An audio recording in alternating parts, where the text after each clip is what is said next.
Defining Duke, an Xbox podcast, is brought to you by, well, you. If you want to learn how to support the show, go to patreon.com/laststandmedia.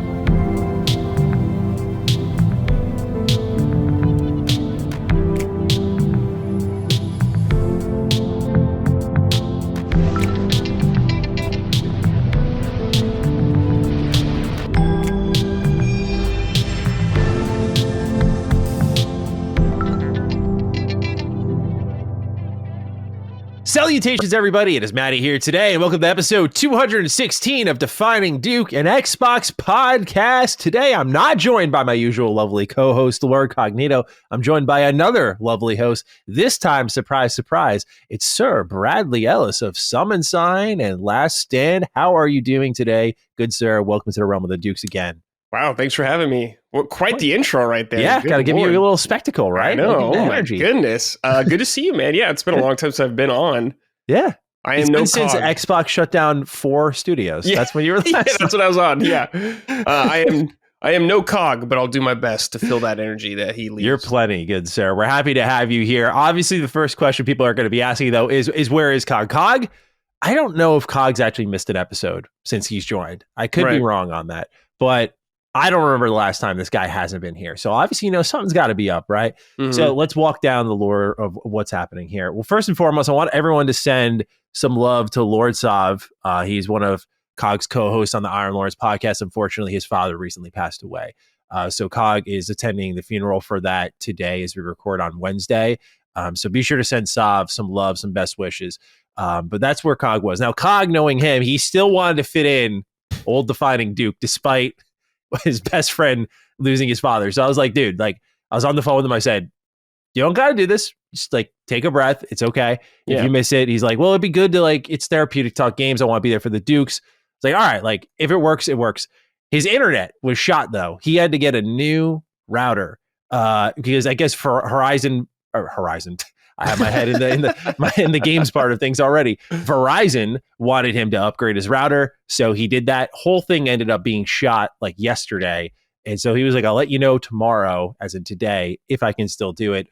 The upgrade happened, still no internet, so Cog is offline as we speak right now. So we don't know what Cog's up to as of this moment in time. But again, send Lord Sav some love, some well wishes, and Cog will be back presumably next week, so long as his internet permits it. But Brad was here on standby, and I appreciate him being here. We've never done a one-on-one show together, have we? No, I don't think so, yeah. We've podcasted a lot together. This is our first one-on-one, a little me and you time, Brad. Yeah, I think it's going to be great.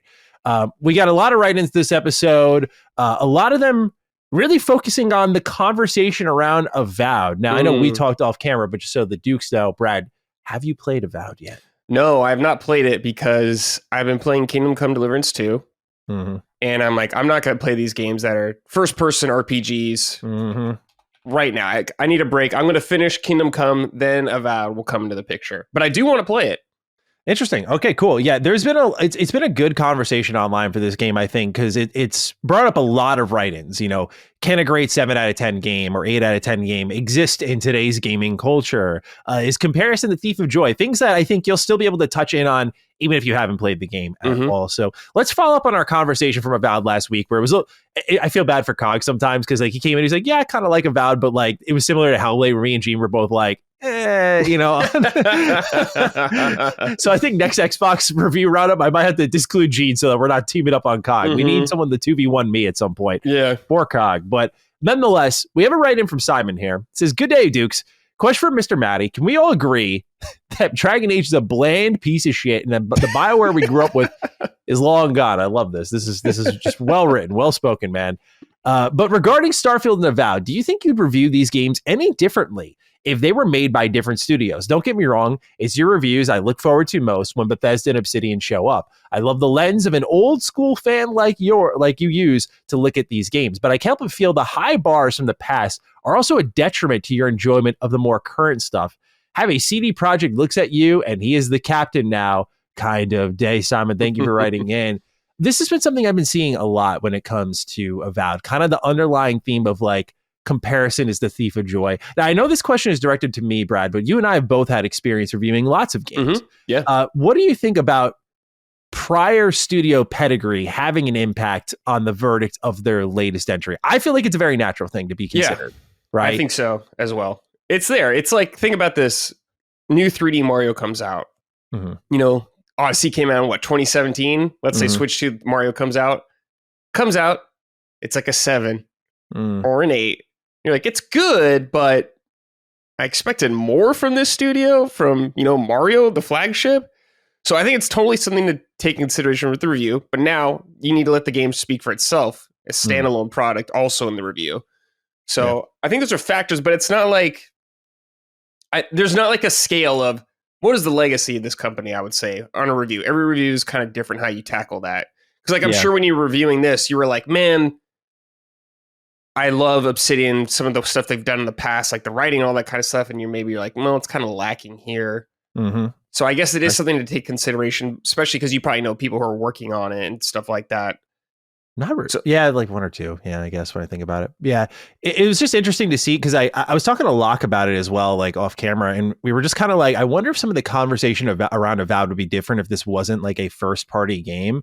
In that I feel there's a lot of protection around the game. And I don't say there's like, let us detract it. We want to pick this apart for all it's worth. But I feel like this whole, it's unfair to expect greatness from Obsidian thing that I've been getting a lot of. I just don't get it. I'm like, Obsidian is a phenomenal studio. And a lot of people have used this opportunity to be like, well, what made Obsidian great is long gone. I'm like, where have you been? Outer Worlds I thought was great, but that seems to be a divisive take. But I'm like, Pentiment came out. That was a Sawyer directed game. And that was getting 10 out of 10s everywhere. And I thought that was excellent. That's a recent Obsidian game. That was 3 years ago now, 2.5 years ago now. Grounded, completely side shot for them. Excellent. So I think funny and charming, like even the writing, it's still there. And a lot of the talent that made their games great recently are all in leadership positions. And historically speaking as well, you still have Fergus Urquhart, you still have Josh Sawyer. They just got John Gonzalez back, who is the lead writer of New Vegas. They have Kerry Patel, who was the senior narrative designer of Avowed, senior narrative designer for Outer Worlds, ended up directing Avowed. Like, these are people who have proven themselves. Kate Dollarhide, who worked on Parvati among other characters in the Outer Worlds, is in a narrative leadership spot as well for the Outer Worlds too. Like, these are all proven talent that have done exceptional work recently that also worked on Avowed. And that's why I'm like, how could you not expect greatness from that? Right, exactly. I get the idea to an extent. Comparison is the thief of joy. Like, if you side by side things too much, of course, it's not the Baldur's Gate 3 experience I was expecting. It's like, well, I never thought Avowed would do that. Right. I didn't even think Avowed would be the next Skyrim, like people were setting it up to be. That was a little crazy to me, especially when they said it's hub based. I'm like, well, it's not going to be Skyrim then. Skyrim's open world. So that's gone. I just think what's happening is these reviews, I think what happens is people want this kind of one size fits all understanding of reviews, but you put it perfectly. Like, they're all so different, case by case. They really are. Like, there is studio legacy, which I think is important, whether it's a brand new team that has no legacy and storms onto the scene with we're going to talk about Lies of P a little bit later. That was really that team's first AAA game. And I think it's magnificent. Like, that is a big part of that game's story. Like, that it is this first time around, and that excitement is part of the success formula for that game, no doubt. Yeah. But I think the protection around Obsidian, like, no one should be trying to destroy them, because it's not like they made like a Veilguard or they made something that's like irredeemable, It's an all right game. Yeah. The question is, can an all right game exist in the ecosystem for a lot of people? I guess that is our next question here. Jimbo writes, these write-ins have just not been tame lately. I apologize. No, I love it. Howdy, throat goats. Avowed is getting shit on because Obsidian is known for storytelling instead of gameplay. It's fun as fuck to beat the piss out of enemies and battle endless hordes of bears. The gameplay fun factor is more than enough to make up for the lukewarm story. Why can't Avowed exist as a good 7 out of 10? Have a great day. Thank you, Jimbo, for writing in. So, Brad, what is your take on this kind of, when a game gets a 7 out of 10, I'm always or 8 out of 10, like, oh, it's only an 80 on OpenCritic. I'm like, that's great. Yeah, I think that's great. Developers are very happy with that. But consumers are looking for, like, if you're not 90 plus, I'm not interested.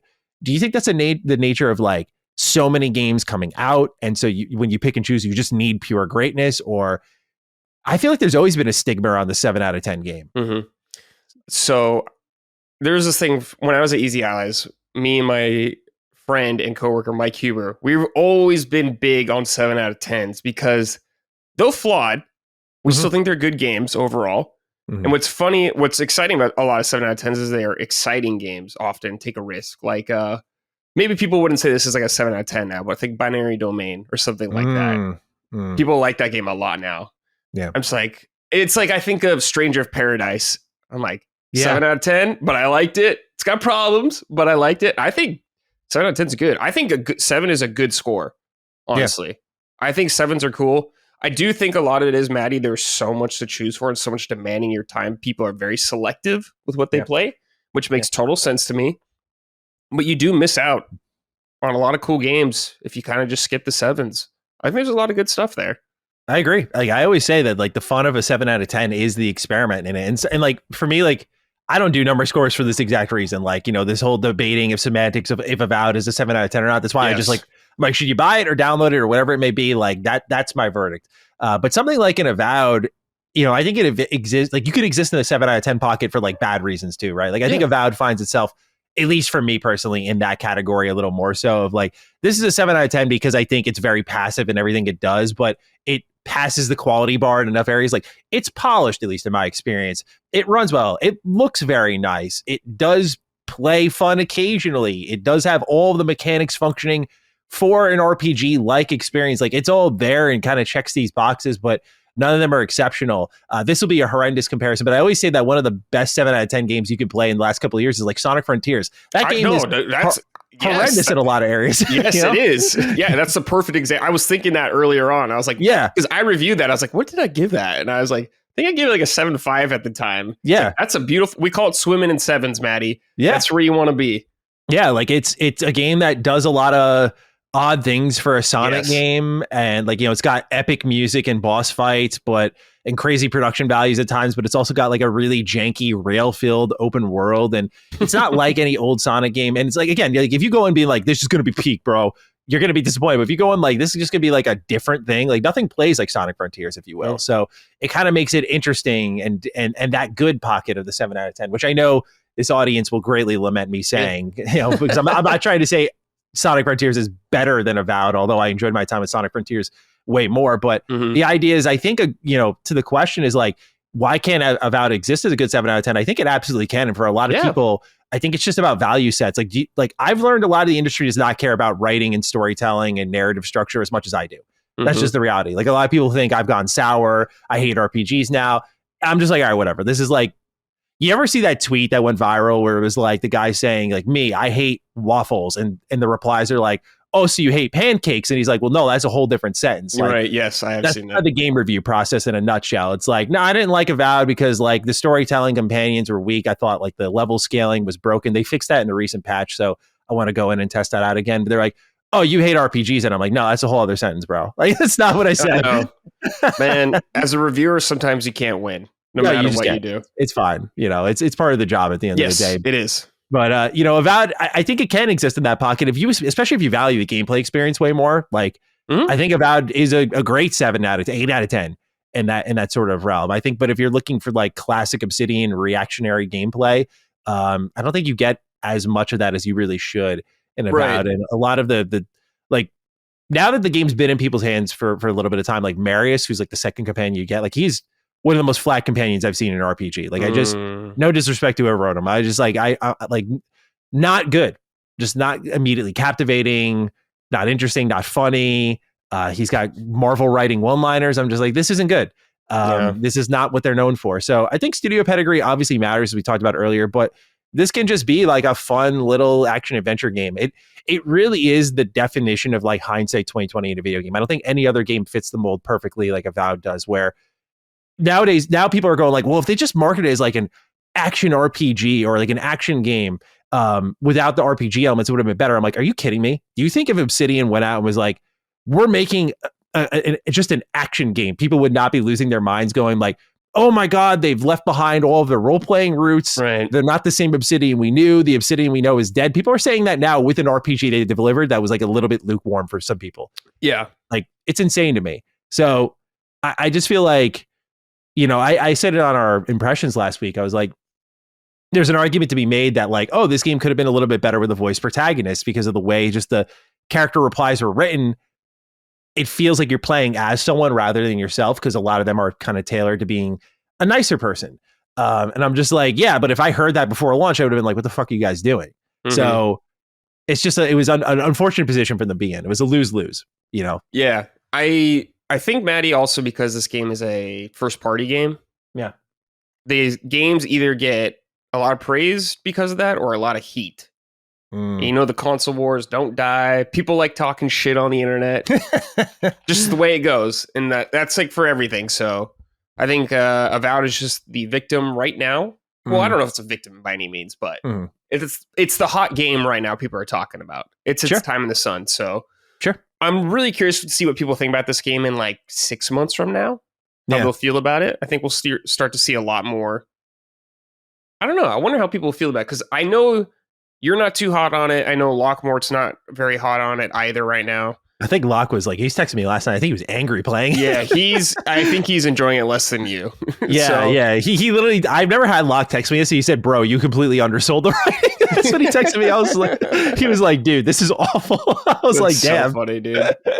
He's never texted me like that. So yeah, he must have really been disliking it. Yeah. But it's like, I'm cool with the 7 out of 10. I know it's not necessarily the most ideal thing, obviously, but hopefully they'll just learn from this game. Yeah. And grow from there. Like, I don't know. One game, like, this is not a catastrophic game by any means. This is not a BioWare situation. Not even close, it seems like, from what I agree completely. I think it's born a lot of the desire for people to want it to be. It's like, yeah, it's a lot of the reviews, like I know myself, Skill Up, G-Man Lives, like we all had like similar takeaways of like, this isn't going to be the worst thing you play. Like, it's like you'll play and be like, this is perfectly fine. And like, that is part of the problem, but like, that's okay. But like a lot of people are like, this has to be catastrophic. And I'm like, it's not. No. I know. It's always extremes one way or the other. Yeah. It's a nice little happy medium right there. But literally. Yeah. Well, that brings us to, go ahead. I was going to say, if you're worried about Obsidian, you're not even in this field to be worried yet. Don't worry, guys. I agree completely. Don't worry. So that brings us to the last part of our conversation with Avowed, just following up on things, and we'll continue talking about Obsidian after this. The Outer Worlds 2. We're going to check in with the hype levels here. Kaz didn't risk. He says, hey, Dukes, I just got the platinum in the Outer Worlds, and my excitement for the Outer Worlds 2 is even higher now. How are we feeling about the game? Did Avowed raise the hype, lower the hype? What are you hoping to see with the sequel? I wish it had been included in the January Developer Direct. Cheers and take care. I don't know your opinions on the Outer Worlds, Brad. Do you like that game? I played the Outer Worlds when it came out, and I enjoyed it. To me, it sounds like kind of like how you guys... Maybe it was a little more positive than how you guys are talking about Avowed. I was like, it's good. I had a good time. It didn't blow me away or anything, but I thought it was fun. There's some cool stuff in it. When they announced the sequel, I was like, oh, nice. I'm down to play that game again. So I'm mostly positive on that game. Yeah, I think your take is the most common one. I think a lot of people were like, it's good. I love it, but I get why a lot of people think it was like just good. It was one of those games that struck at the perfect time. There was, because this was pre-Cyberpunk, so there wasn't any sort of like, or Kingdom Come Deliverance 2 now. There wasn't any other Bethesda-like RPGs, and Bethesda had sidestepped away from it completely to make 76, and they had just announced Fallout First at that time, their subscription service for 76, and it was just like a disaster. And here comes the Outer Worlds from Obsidian. It's like, oh my God, our heroes. And I think that played a lot of a factor in my perception of how much I thought people loved it versus what it actually was. But for me, like, did Avowed raise the hype? No. But did it like destroy it for me? It's like, no, not at all. Like, because again, if Avowed was like a disaster, then I'd be a little concerned. But like for a project that was converted from multiplayer to single player RPG, I'm like, yeah, there's a lot of problems with it. But like, they did a good enough job for me to walk away and be like, it was all right. Will I replay it? Probably not, but it was all right. I think that shows, again, their talent level. And I think they had their head screwed on right at Obsidian. We'll talk a little bit about how they plan to scale as a company, or really the lack thereof, after Avowed. And I think it's a really interesting insight compared to other AAA companies in the industry right now, where really, frankly, Obsidian's not making AAA games. They're making AA games, and just lots of them. And I think that's a really smart game plan moving forward.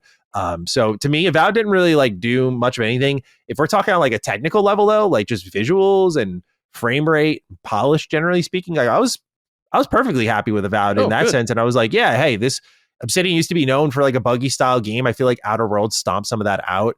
Avowed kind of continued that. Same thing with Grounded and Pentiment. I think that part of their legacy is gone now after so many consistently polished releases. So it's good to know that even though the scale of this game is, frankly, compared to like New Vegas, even like possibly the biggest they've made, this is like easy, you could put 70 hours into it, which for a hub-based RPG is a lot. Yeah. And for it to be just as polished up as it is impressive for the conversion part of the project into that.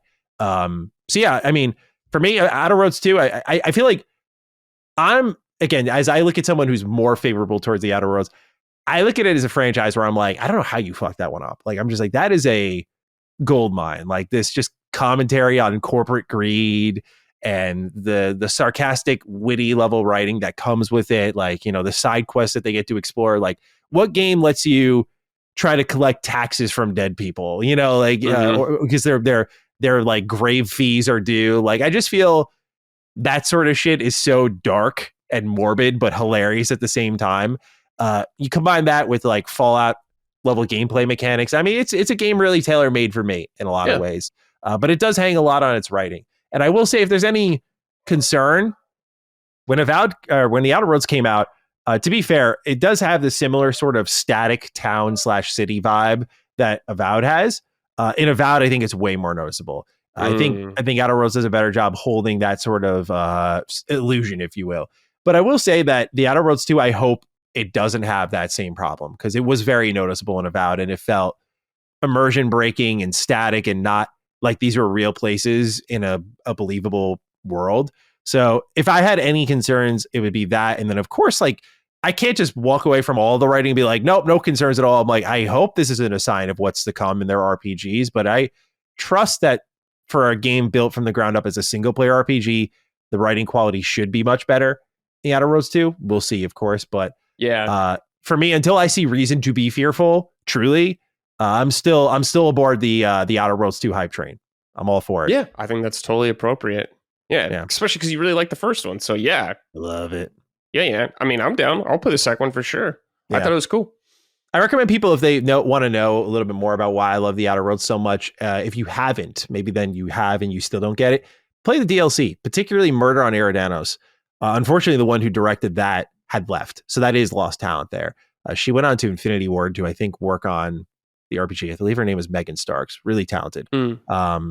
So that was unfortunate. But Murder on Eridanos is fantastic. So that really just elevated the love I already had for the Outer Worlds. So that's a quick check-in on the conversation following up Avowed and just what's going on there. We move on, Brad, to some of our news here. It's a light week until we talk about Xbox and AI and all that stuff. So Obsidian's VP of Operations, Marcus Morgan, has talked a bit at DICE 2025 about how he wants the company to last for over 100 years, which is not something you hear very often. He said that the plan is to deliver games not rushed, but often, which we're obviously seeing this year, right? 2 big RPGs, one in the front half of the year, one at the back half of the year, and that it'll never get ahead of itself in trying to build super profitable releases. He wants the company to be lean and have the lowest turnover rate in the industry to allow them to continue to build great games. And in short, Obsidian is supporting the idea of what they call mild growth, and that they're not interested in expanding their team size aggressively. So I thought this was kind of refreshing to see in a day and age where it's like, 400, 500 man teams, and you've got Obsidian here saying, like, we're cool with like, oh, we made like a couple million off of that. Awesome. Like, still in business. What do you think about their kind of philosophy of growth and how they feel this will let them last for 100 years, especially under the thumb of Microsoft? Pretty bold to say. Yeah, I think for them, probably in their studio culture and everything like that, it's probably the right decision for them. I don't know if bulking up very quickly would be the right answer for them. For some games, that is the right answer. But for that studio, probably how they like to make games and their processes is probably the best way. Maybe they like it so you get to really know their talent they're working with or something like that. Because that is a big part of making stuff, anything creative. You got to have that, here's the corporate word for it, synergy between your employees and all that kind of stuff. Yeah. So I think it's smart. Yeah. And like you were saying, especially for a company owned by Microsoft, who's a very wealthy company, Obsidian's taken a kind of slow and steady approach. I think that's a good way to avoid burnout too, as well. Yeah. And just avoid putting out too many fires at your studio. More heads, more problems. Yeah. And honestly, it felt kind of validating to read, because one thing I've said is that, like, in the games industry, you can make a lot of money. It's just about how much is enough for you. And like, what I like is you see Obsidian kind of pretty much saying, like, we know what enough is. And that's like really good to have like not to corporate cheerlead, but that's really good to have at a corporate level. Like just your VP of operations being like, yeah, we believe in mild growth. Who the fuck says that nowadays? No one. No one. I know. I think it is very nice to hear that. Yeah. So I'm a fan of that. You know, I love that Obsidian, I mean, they really have been the spine of Xbox this generation. They had 2 games in 2022. They had 2 games in 2025, it seems like, provided the Outer Worlds holds on. And I mean, that's impressive. Like we have games from companies coming out like once every 5 years, and Obsidian's about to put out by the end of this year their 4th. I think that's amazing, you know, and that they're just going to keep rolling. That is good. That is very good, I think, for gaming, you know, especially a team like Obsidian. I get the idea that when Avowed was first announced, I was very excited by the premise of them scaling up to like a pure AAA size development and making their Skyrim. And then it tried to turn itself into multiplayer, and then it turned itself into what we got just recently.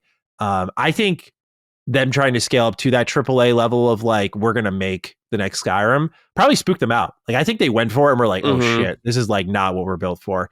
And that's why I credit them a lot with just knowing who they are and what they do well. A lot of companies try to become things they're not. Obsidian is the fact that they're able to go out and make like a survival game really well, or the fact that they're able to go and make Pentiment, like this adventure narrative structurally narrative only game. Like that's really impressive to branch out from just RPG developers to that. So I like that they know their limits enough where they are still branching out, avoiding, like you mentioned, that burnout. Because one thing that Josh Sawyer said in our interview that I was so surprised didn't get picked up when we talked to him is that he literally gave like Xbox an ultimatum, like, I'm going to leave if you don't let me make this game. I'm like, that's fucking crazy, dude. Yeah. You know, that's pretty cool. That's knowing your value. Yeah, totally. So I just, again, I appreciate what they do. I like these companies that, you know, even if every game's not a banger, I like that these companies are making more games more often in a time where we're just seeing like big developers drown in like singular releases and it becomes all or nothing, you know? I know. Yeah, we see that too often. Yeah. Obsidian's kind of like the old reliable. Yeah. You can always count on it to be solid, whatever they're putting out. Maybe it won't blow you away or be game of the year winner, stuff like that category. You're always going to get a solid and consistent experience, it seems like, with them, which I think has a lot of value. Absolutely. I don't know if Pentiment wasn't in any Game of the Year nominations, but I know the Outer Worlds was. That had my vote that year. Naturally. But like Pentiment for what it is probably a Game of the Year not caliber game. It should be. It's attempting, yeah. Yeah, absolutely. So shout out to Obsidian. You know, not crazy about Avowed, but like what they're doing as a company, still interested in what's going on with the Outer Worlds too. That's right. Move along here, Brad. I apologize. I realized when looking at the script here, I did not brief you on this interview at all. So I don't know if you had a chance to pick up any of this, but we're talking about a Bobby Kotick interview with Kleiner Perkins. Did you have this happen to cross your feed? I heard a little bit about this. I haven't watched it, but I saw a few cliff notes. Okay, cool. So we have a write in here from this dude's got to stop writing in, bro. This is I diddled that for $1, right? Oh, he writes into me too. Yeah, I'm like, dude, come on. Change your fucking username. Says, did you see Bobby Kotick's interview? He spoke a lot about the industry. My biggest takeaway from it was how out of the loop Microsoft is. Bobby Kotick was telling them about investing in hardware, but Microsoft wanted the cloud for things entered, then storage. Bobby also said subscription services devalues the entertainment business. I completely agree. I used to own so many Blu-rays, not anymore. Yeah, obviously a lot of people do not like Bobby Kotick. Right. You know, it is so funny. I hate to say this, but it is when you watch the first 10 seconds of this interview, right? Like they do their whole intro and it opens up with this guy saying like, it's so great to be here. I'm so happy to have you here. And Bobby just like lives up to his reputation in a fucking snap. And he's like, well, I'm not here for you. I'm here for him. And he points to this other guy who's on camera. And I'm just like, bro, like he just doesn't give a fuck, dude. And it's like, just immediately just validates so many reports about him that just whatever. But I got a kick out of that. Anyway, the interview is really interesting. It's about 2 hours long. So I don't want to park on it too long here, but there were some interesting takeaways. He actually, you know, and the reason this interview is important is, number one, we are talking about a guy who has like 30 years of business experience in the games industry, which, you know, love him or hate him, Activision makes a ton of money. And it's interesting to get in the mind of a guy who literally is about the dollars and cents of the business and really doesn't care as much as he tries to put a front on about the creativity No. You know, we know what he's done to your beloved Activision or Blizzard. So yes. I'm sure you'll have some thoughts on that. But still, it was an interesting listen to just get into the mind of a guy who kind of has shook hands with all these different game companies and whatnot. And, he revealed things like that they were planning to sell off to like Meta or Amazon at one point. And at that point, it kind of frames that Microsoft really was the best option in terms of video games. He talked about what I thought was pretty relevant, especially nowadays in sort of China and the impact they're having on game developers, where he spoke a little bit of how like spooked some American companies are because the China workforce is just like insane. Like it's not something that the American side can keep up with. The hours they work, the amount of days they even work. It's maybe a little inhumane, I suppose. Yeah, absolutely. And that's just the way their culture is. And so our game developers can't keep up with that. And that's why you're seeing like all these Chinese games, especially in the live service genre, your Genshin Impacts, right, your Marvel Rivals, which we'll talk about a little bit later, are taking over. So he kind of talked about how that kind of put the fear of God into a lot of them. And, just so much more, just like a wealth of information, but like, I'm going to call him Dollar. I'm certainly not going to call him Diddle. Wrote in about, how he said that subscription services like really weren't good for the entertainment business. Mm-hmm. There were things like, he said that under oath during the whole acquisition phase. Like I know Colin documented that one pretty heavily. Yeah. Last but not least was him saying that he had ideas for hardware that he wanted to do. And he wanted to stay with the company, but pretty much confirms that he got a pretty firm boot out completely. Yeah. But he wanted to work on the hardware side because he had never done it before, and he thought he could help Xbox on that front. And I wonder about that a little bit because, again, this guy knows how to make money, and I do wonder what he would have done on a hardware side of the business, because we're seeing with what we'll talk about with MUSE and Wham later in this video, and sort of Xbox's steady entry into cloud and AI, where they saw their future versus that moment there where he was offering to handle like more hardware side of things for them. So based on the cliff notes that you got from the interview, I was just curious what you thought about what Bobby Kotick, if you had anything to share at all, what you were feeling with it. Yeah, I think it is just funny him doing this interview. Like you said, his personality, I guess. It's right there, all front and center. Yeah, This guy has FU money, 100%. Just says whatever the hell he wants. Yeah. But I'm happy he's gone. I don't want him a part of Xbox whatsoever. I'm happy he's not on hardware. I don't think Xbox would have kept him on for that long anyways. Yeah. This guy had like too many eyes on him constantly now. Mm-hmm. So I think it's a kind of a PR nightmare for Xbox. Ultimately, they could have said F you to people, but I don't think they would have. But just like his whole thing, like he is a great businessman to an extent, I think, but he clearly only cares about the numbers. Oh yeah, the spreadsheets, and it's video games is so much more than that. Mm-hmm. Of course, as someone like you're a game developer yourself, so much of the creativity is what makes these games the money. So I think he lost sight of that. Like, look at Blizzard, great example. Yeah, tons of stuff like that, tons of bad decisions. Blizzard has definitely fallen from where they were in a lot of ways. Shout out to that Overwatch 2 spotlight though. Pretty good with what I saw. So yeah, I was pretty happy with what I saw so far. I was like, okay, maybe starting to justify the 2 a little bit more. Okay, maybe a little bit more. Not quite yet, so I'm not out yet, but I was kind of happy with what I saw there. I was like, okay, this is good actually. Felt like they have a budget now. So okay, but Bobby Kotick, interesting human. I don't like him, but I think he is a fascinating person to listen to, and I think there is stuff to learn from him. Yeah, even the goods and the bad. Yeah, the good and the bad. There's a lot to learn from this guy. Yeah. I should watch this interview or listen to it at some point. Yeah, it is, again, pretty valuable intel just to sort of see how a guy on the inside, like the ins and outs of the deals he's making. And obviously he speaks about, without directly saying it, like you can hear how replaceable his workforce is. Like that whole 2 hours it just filled with like fired this guy, called this guy up, hired him, like just constantly like booting people out. He's known for like when they got Call of Duty under their foot, they booted out a lot of the creatives who made that franchise special and automated it heavily. And we see what it's kind of turned into. Black Ops 6 was great, but I think that franchise is a lot more of an up and down, samey roller coaster. Yeah, it's a machine.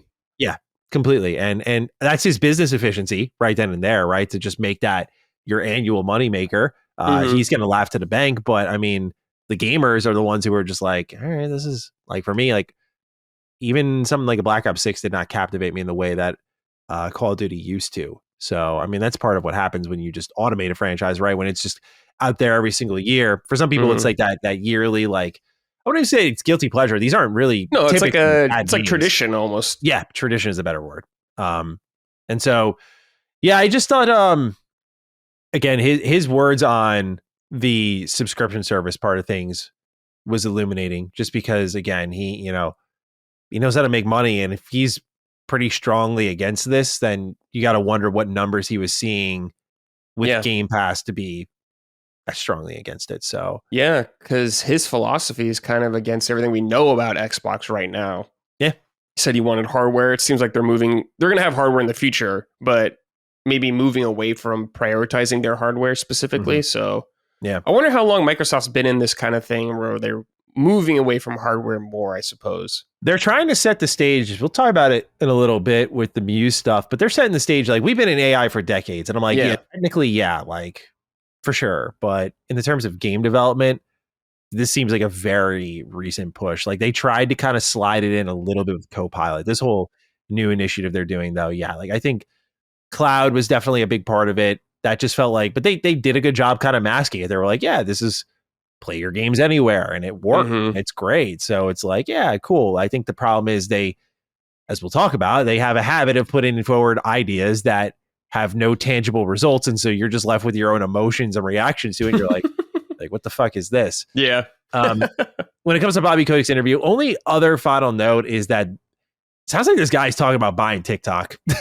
Yeah, I'm sure, dude. Which is I'm sure he's eyeing all that stuff. Definitely. He was directly asked, and he just kind of like smiled. Was like, I can't talk about it right now. But I mean, it seemed heavily implied that he is extremely interested in owning that, which I'm like, that's just such bored rich guy like type of move there. Like, yeah, he's a shark for sure, man. Yeah, you run Activision for so long, you got money just to sit on. The interview is actually filmed. I didn't realize until the end. They're like, thanks for having us here. They're in his house, and dude, this fucking place, like, he's got like floor to ceiling bookshelves, and like, like you see through the doorway, there's like a massive dinner table. Like, it is your, like, what you imagine a mansion of a rich guy. This is what you see in your head.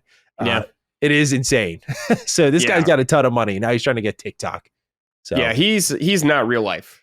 No. He is like a comic book villain level at that point. Yeah, I mean, there's like one point he was talking about, I forgot what exactly it was. He was talking about like, it had something to do with like merit-based hiring, and like he leaned in and like lowered his voice and talked like this. Like, he just he really put his cartoon villain energy into it. Yeah, that's really funny, dude. Yeah. All right, well, we'll stick with Activision a little bit here. Get away from the business side of things. Let's talk about something fun. Another Tony Hawk Pro Skater might be on the way in the form of the remaster a lot of people wanted. Pro Skater Tyshawn Johnson recently appeared on The Breakfast Club and said the following, quote, "I'm in a Tony Hawk coming out, so that's cool. They got a new one they're remastering, so that's about to come out. I was in the last one," end quote. Now, remember, last year, Tony Hawk said that Activision was setting up some exciting 25th anniversary plans. We got the write-in from RK128. Blessed Day, Radical Dukes. Did you both hear about the latest rumors surrounding a potential Tony Hawk remaster? Someone came out and said they are appearing in a future Tony Hawk remaster, even though we know the 3 and 4 remake was canceled. How will this come out this year? And if it does, what game do you think they'll remaster? Have a pulling off a sick trick combo, then bailing out kind of day. What is your speculation on this one? Did they just like, is it possible that they just brought back the 3 and 4 remake and just put that back on life support, or is there something else happening? I think there's both. I think 3 and 4 is an easy win. People really liked 1 and 2 remake. People still think fondly back on 3 and 4. Actually, I haven't played 4. 3 is kind of where I fell off. I loved 3 though. 3 was great. I never played 3. I played 4. That's funny. Yeah. So I think those are kind of easy wins. Those two, but I think they're looking ways to evolve the franchise. How they'll do it, I don't know. Tony Hawk games, newer Tony Hawk games, I should say, have not had a good track record, so I don't know. You don't like Tony Hawk Pro Skater 5, Brad? No, I don't like a lot of them. Oh, Downhill Jam, Oh yeah. Bam versus Ride. Yeah, I was like, what's going on in this shit now? Once they're starting to like get off the boards and walk around a lot, and I was like, I don't know what's happening. I agree. There was something about getting off your skateboard, even in like Skate, when Skate did that. Yeah. There's something about it that just kind of pissed me off. I was like, I need to be glued to this fucking thing, man. Like that's the whole game. It was in the Bobby Kotick Activision machine. They're just pumping those games out. It was annualized, yeah. You just kind of lose something special about it. So you stopped after Pro Skater 3. So did you ever play like American Wasteland or Underground or any of those? I might have played it just like a little bit, but never like really sunk my teeth into them and played them. I played Wasteland. When was it the one that came back? Was it 5 or 8? 5. 5. Okay, yeah. 5 was bad. I played some of 5, I remember. I've never played that. I heard it was awful though. Yeah, it was not good. I was like, man, you're hoping for this triumphant return. And they just come back worse than ever. You're like, God, man. Like that's when I was like, all right, you guys can just put this out to pasture now. Yeah. And it's funny because then the remake comes around and it's like apparently excellent. I actually still haven't played that yet. So really? The 1 and 2 remake? Yeah, they're really good. I bought it because I saw this news and I was like, okay, I gotta stop sitting around. I gotta catch up and just see what's happening there. Because I didn't want to give myself false hope, like that idea of like buying it and it's like, oh man, I want 3 and 4 now. And it's like, well, you're never going to get it. It seems like there's a chance something's happening. Yeah, it did well financially. I'm pretty sure. I think it sold a lot, so it's 10 million copies. Was that Vicarious Visions that did that? Yeah, I think they got folded into your to Blizzard. Yeah, just have those guys make another Tony Hawk game. Put them off the World of Warcraft mines for a little bit. Let them do Tony Hawk or something like that. Yeah, that'd be sick. I'm excited about this though. Yeah, for me, the Tony Hawk game that really killed me was Project 8. That game was just, I got to go back and try it again. I remember that game, yeah. Yeah, I got to try it again. But I remember I was on my Tony Hawk kick, right? Like every Tony Hawk game slapped. 4 I loved because I think Pro Skater 4, you went to like Alcatraz or something. Like they were just really in there, like, let's just do random shit that you could skateboard in. I mean, really since the first one. I think the first one you could like skateboard on the moon or something. It's been a while for me, as you can tell. But Tony Hawk's always had that fun arcadey spirit. Yeah. And Project 8, I just remember playing it because I rented it from Blockbuster and I was so excited. And I beat it in like a day.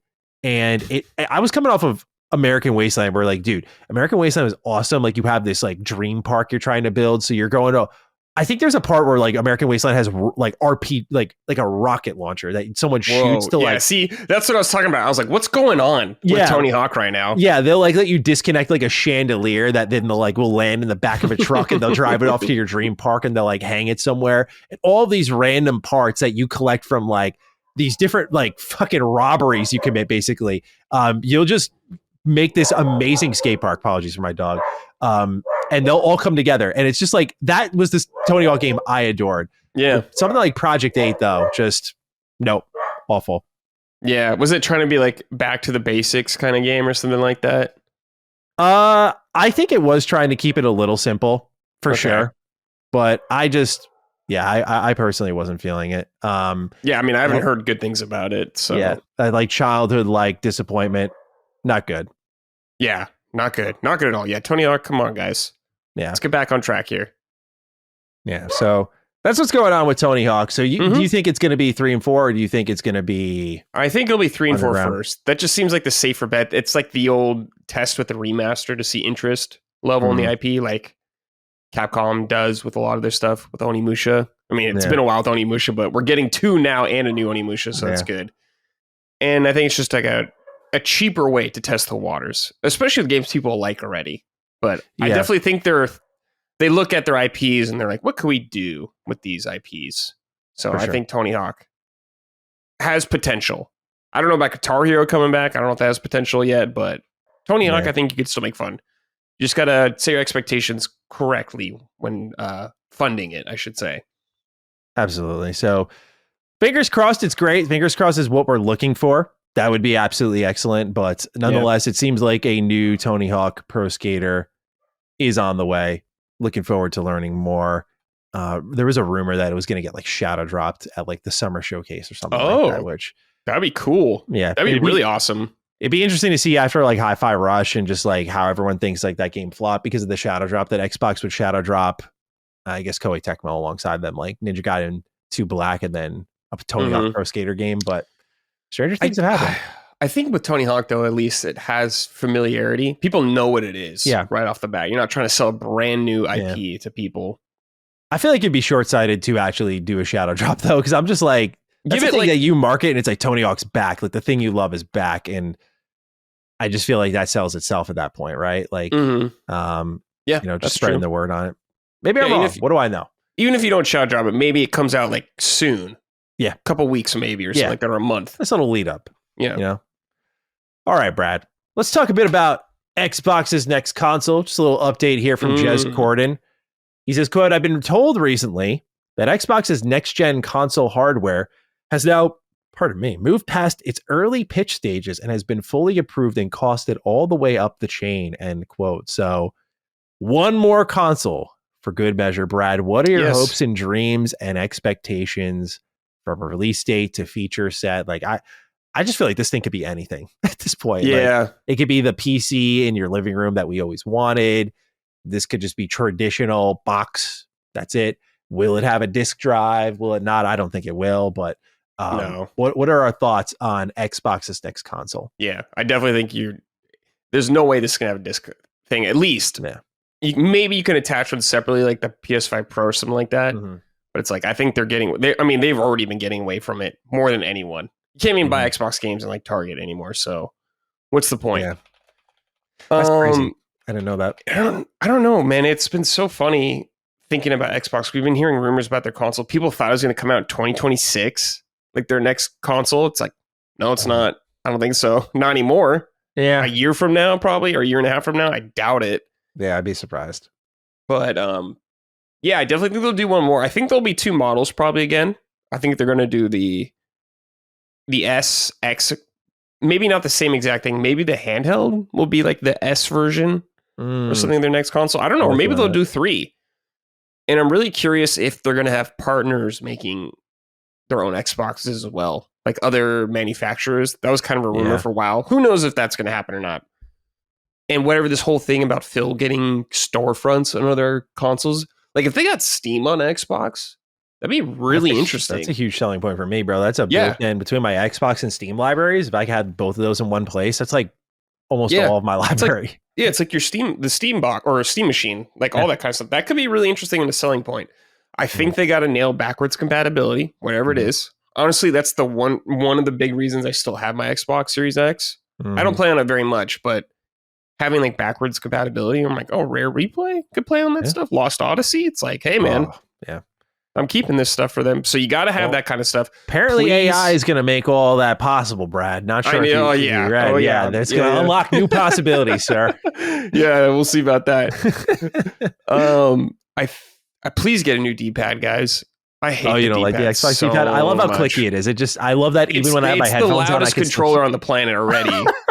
There's something satisfying about it. Like, you know, it can be satisfying, but I hate how your thumb like dips into it or whatever. It's like, anytime I use it like in a 2D game, it's just like, I can't do this. I understand that. Yeah. In a 2D game, there is something to that. That's fair. Because now you mentioned it, I don't even think about that. Like when I play like Mega Man, for example, I always play it on my PlayStation. Like that's just like a built-in muscle. I'm like, I'm not going to play 2D games with the clicky controller. Yeah, exactly. Yeah. It's like every 2D side-scrolling game I play, I use the D-pads. So it's like, I'm not a fan of the analog stick. I'll do it, but I prefer the D-pad. So hopefully they do that. I think the controller itself is pretty damn good though. Yeah. I like the rubber grip that they put on some of the controllers later on. So I'd like to see that as a standard feature. Yeah. Big fan of that.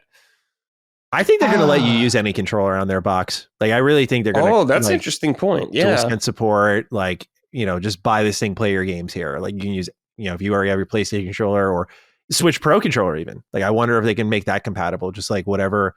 Like, if their whole idea is like preferred ways to play, I feel like that's a key part of it. Like, don't even make them buy your controller. Yeah. Just let them buy the machine. Do you think they would allow PSN on that? Yeah, the PlayStation Store. I don't know if PlayStation would let them, but I mean, I think, if that's the thing, if Xbox kind of makes this all in one gaming hub, I'm like, that's pretty captivating. Cool. Like, it's very different. There is no, in quotes, identity to that other than you are everything, but that is what Xbox is trying to be. And if they can say like, if there's a way I can access, which I don't expect it to ever happen, but if there's a way I can access like your PlayStation Xbox, Nintendo, Steam all in one area, like that would be revolutionary. That would be something, yeah. You know, but I think you're right. I don't think Sony will allow it because it's like, well, they want you to buy their box kind of thing. I don't know. They're in such a interesting scenario now with Xbox, the console itself. So I am really curious how they're going to handle this. What do you think they're going to do? I think you tapped onto one of the ideas I had, which was definitely, I think the Series S this coming generation is going to be the handheld. I think that is a big part of their kind of play. Because I'm thinking, if you're like play anywhere, what does that look like? Yeah. And I think handheld is a big part of that, right? Yeah, it's got to be. Again, especially if you look at what the best handhelds usually are capable of, like they have their own built-in OS and they usually can host multiple storefronts, or that's where we want to go with it, or like you have a built-in library, right? So like if I have an Xbox handheld, I expect my whole Xbox library to be there, right? But if Xbox can evolve that a step further and be like, well, we have Steam and Epic Game Store here, it's like, okay, cool. I expect it to be the PC in the living room kind of experience, like through and through. You know, they already kind of have the Windows OS set up because that's what like the Xbox OS is built upon. So it's all like tile-based, grid-based. So I feel like they're already part of the way there. You support these other storefronts if they're willing. And you also touched on something interesting about Xbox giving out their OS. It's like, yeah, I think maybe you also, if a Steam box ever exists, I do think like you see Xbox living on that first as sort of like a place to play their games. Because I feel like Xbox needs to figure out a way to get closer to Steam. Because like you look at games like Avowed or Indie and like their Steam player counts are like not great. Right. You know, because people are going to go over to Game Pass and subscribe. I wonder if they look at that and they're like, if we integrated further, is there a way we could generate more sales on Steam or, you know, more players on Steam? I'm not sure, but because again, this is the number that they speak by, player count, not game sales. But it was just a thought that came to mind of like, I think what you tapped on there about like Xbox kind of living on other hardware, I think Steam would be like a first big adopter of that. No doubt, you know, your Lenovo's, your Logitech's, Asus, all of them would. I mean, the Asus Xbox partnership's already there. So I think that'd be another one easily. But I don't know if this is going to be the least traditional hardware announcement from them ever, possibly we ever see, just because I think it's going to be like some, you know, compared to like where Nintendo was at, right? Going into the Switch 2, where it's like just stronger version of what you gave us. All right, Nintendo, thank you. And some people were underwhelmed by that. And I get it. But they had an amazing idea, right? So Xbox has to come in with like a crazy fucking idea that commands attention. Like, I don't think they can just show up and be like, here's your box, best place to play games, come play Xbox here. Like, that's not going to work. Clearly it doesn't work. So I think they have to throw something fucking crazy out there. And I think it has to be at the very least like multiple storefronts, that sort of thing. I think you mentioned a third option. I think maybe that dongle is part of it. Like, if you want to start playing on Xbox for as low as $50, you can. You don't have to buy this big box. Like you can just stream everything, or maybe not even buy something. It's like it's an app. Xbox is an app. I don't know. Yeah, they're kind of doing that already. Basically, like, yeah. LG, Samsung, they have their stuff on their smart TV. So it's just such a black hole level conversation because it can absorb everything around it. There's just so many ways they could go. But there's no denying that I think everyone comes to the same conclusion that it's like, okay, you have to do something drastic now. Not like, oh, they're going to save a dying hardware business, but like this is kind of what's going to define your brand forevermore now, because this is probably your last hardware cycle. So what's it going to be? And I'm very curious to see what they end up doing, but no doubt, I think it's going to have to be insane. Yeah, it's going to have to be something like you're saying, quite unusual, I guess. Yeah. To get people excited, because it's nowadays it's like this is a common conversation, I guess, among people who are getting into consoles and stuff like that, or buying current gen consoles. It's like, why should I pick Xbox over PlayStation? Because PlayStation could be like, oh, you got these exclusive games or whatever, our second party platforms and all of our third party deals. And Xbox has that too, but it's like, well, your games are on PlayStation a lot of times now. Of course, you get them on Xbox first, but it's like, is this really the best place to play? If they don't have something like unique storefront, like Valve or Steam on it or something like that, I'm like, what can you guys really sell me on your console? And I don't know. Maybe I don't know until I see it, kind of thing like that. I don't even know I want it, but they're in a difficult situation. I think your proposal of like PSN is something that people will laugh at and be like, oh, no way. But I think the reality is when Xbox has, as we'll talk about in one of their interviews, openly said, like, we're going to put like branding of PlayStation or Nintendo. Like, we want people to know where they can play their games. Like, yeah, I think that door is wide open. Like, I do think if PlayStation's willing to dance and there's this deal they can strike there where it's like, you'll still get like a large percentage of the sales. Is this if PlayStation's starting to explore bringing their games to PC, then what is the difference with another open platform, basically? Yeah. Oh, I don't know if you saw in that interview. So Colin just did an interview with Shuhei Yoshida. Yeah, I didn't get very far in it. I just saw a clip that I haven't actually watched this part, but Shuhei was talking about how a big initiative for PC was because of China to reach through that kind of space and grow there. Because, of course, PC gaming dominates there. Yeah. And there are consoles, but it's growing very slowly, or it is growing, but it's still very small. And PC is kind of the dominant thing. So that's them reaching out to that area. So it's like, that's one angle, I guess you could say, justification why they're putting stuff on PC, I guess. But yeah, I don't know, man. We're in a strange time of the console industry. It is weird times. It was so simple. We had it for generations. I know. The big three boxes. Yeah. And then they had like a cube that you could carry to your friend's house with a little handle. I did do that. I did use the handle. I didn't even realize until I bought it again when I was like a young adult, because I didn't use my GameCube a ton growing up, but I didn't realize until after I was like, holy fuck, this is a carry handle. Yeah. I thought it was unbelievable. It's convenient, but it's like, how often do you actually do that? Not very much. I'm like, Nintendo always has these little things where they're like, just go outside, bro. Like Pokey Walker stuff. Yeah, they're like, Pokey Walker, go the fuck outside. Like, go train your Pokemon while that thing's in your pocket. Socialize with people. Yeah. Yeah. I'm like, dude, I'm not going to do that. Yeah. Nah. Just give me Zelda. All right, next up, Brad, just a quick one here. Machine Games is growing, which I think is good, hot off the heels of what we saw with Indiana Jones and the Great Circle. It appears there'll be growth following Indiana Jones and the Great Circle, despite concerns over the sales of the game out the gate. Nicole Ackerlid, head of HR at Machine Games, posted on LinkedIn that there are several open lead positions as they are gearing up for quote, some pretty cool things, end quote, after Indy. So I don't know. For me, at least, not much to be said here other than this is good news. I loved Indiana Jones. I am glad to see that they are not scaling down after what many people thought was like a critical darling, but a commercial failure. And that, there was a rumor that I think Jez Corden said that there was calls being made that Disney wanted more indie. So just shows sometimes making a great game can get you pretty far. And I guess they're banking on PlayStation sales as well. Oh, yeah. I'm sure they are. Like, what if it's multi-plat next time? Truly, day and date. Imagine then. Yeah. I mean, we're getting closer to that. So honestly, they only need 2 games, in my opinion, for indie. Like, you need one, which they have between Raiders of the Lost Ark and Last Crusade, and you need one after the Last Crusade. And you're good. I don't know what else they really need to do there. Yeah. We don't need old indie. It's fine. Yeah, exactly. Like just fill in the gaps and sort of the aftermath of like the best era of indie. Kind of leave it there. I think that is like a beautiful, especially the way they made it canon and stuff. Like the way it builds off of Raiders, I thought was phenomenal. So I think they'll try to do 3 if they're going to run with multiple games. 3 is kind of like the Western. Do you believe in trilogies?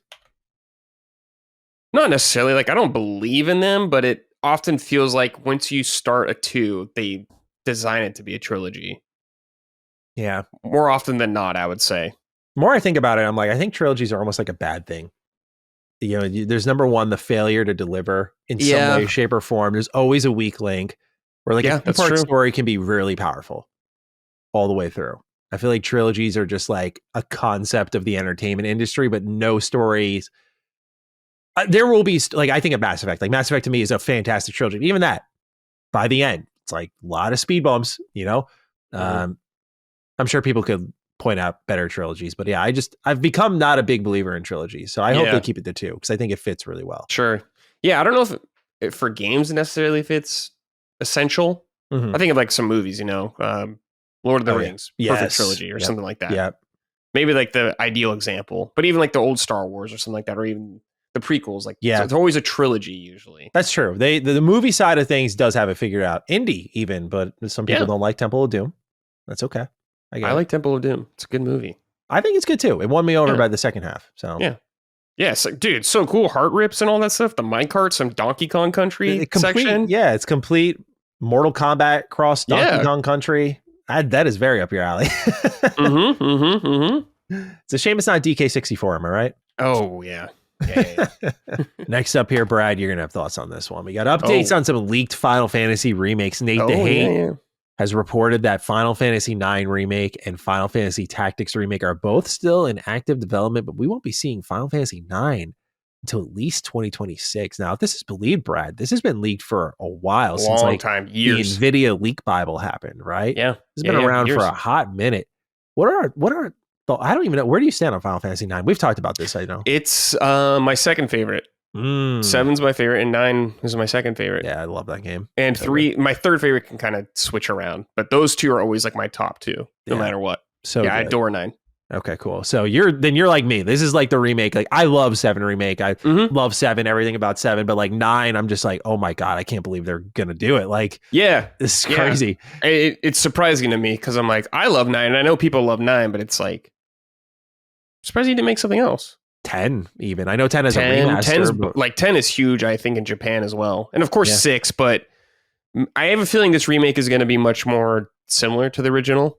Yeah. Not as ambitious as 7 remake. And it doesn't need to be, in my opinion. I agree. Not all remakes need to be like that. So I agree. Yeah. I think 7's the good choice for that style of remake. Yeah, it is. 7 has so much like content and lore already. All the spin-off games and movies. Yeah. So yeah, there's a lot you can do there.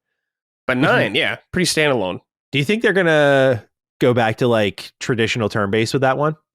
That's a really good question. I don't know. Because they had the ATB gauges, but I'm like, I'll talk about it in a little bit with what we're playing, but like I've been playing 10 too. And I just think like the way Square operated this franchise early in its life cycle was just so strange to me. Like there was, I get it because I feel like the underlying philosophy is just like no single Final Fantasy game is going to play the same, basically. Right. Like as they got older, they're like, we're going to change this shit up dramatically each time. Of course, one of the best examples being 16, just like a full-on DMC style game in a mainline Final Fantasy entry. But going from like 10, which was like turn-based combat, like through and through, like that was the standard set for turn-based combat, to go to like 10-2, which is like back to your standard Final Fantasy combat. And in a sense, kind of like laying the groundwork for what I think the kind of paradigm system would be in a lot of ways for 13 and its trilogy. Yeah.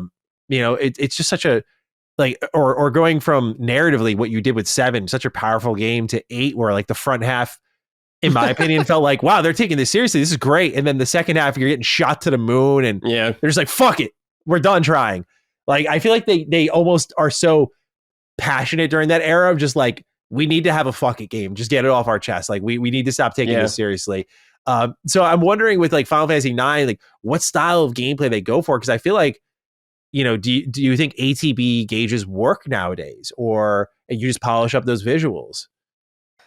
So with 9, this is kind of my stance on what 7, before we knew what it was going to be, is I'm kind of okay with them doing whatever they want. Mm-hmm. If they want to do turn-based, I'm totally fine with that. I like turn-based a lot. If they want to do a more action approach, I'm totally fine with that as well. But if they do an action approach, I think you need to keep elements from the original, like how 7 did with how they handle ATB gauge and still using it in combat. So I think they could do something along those lines.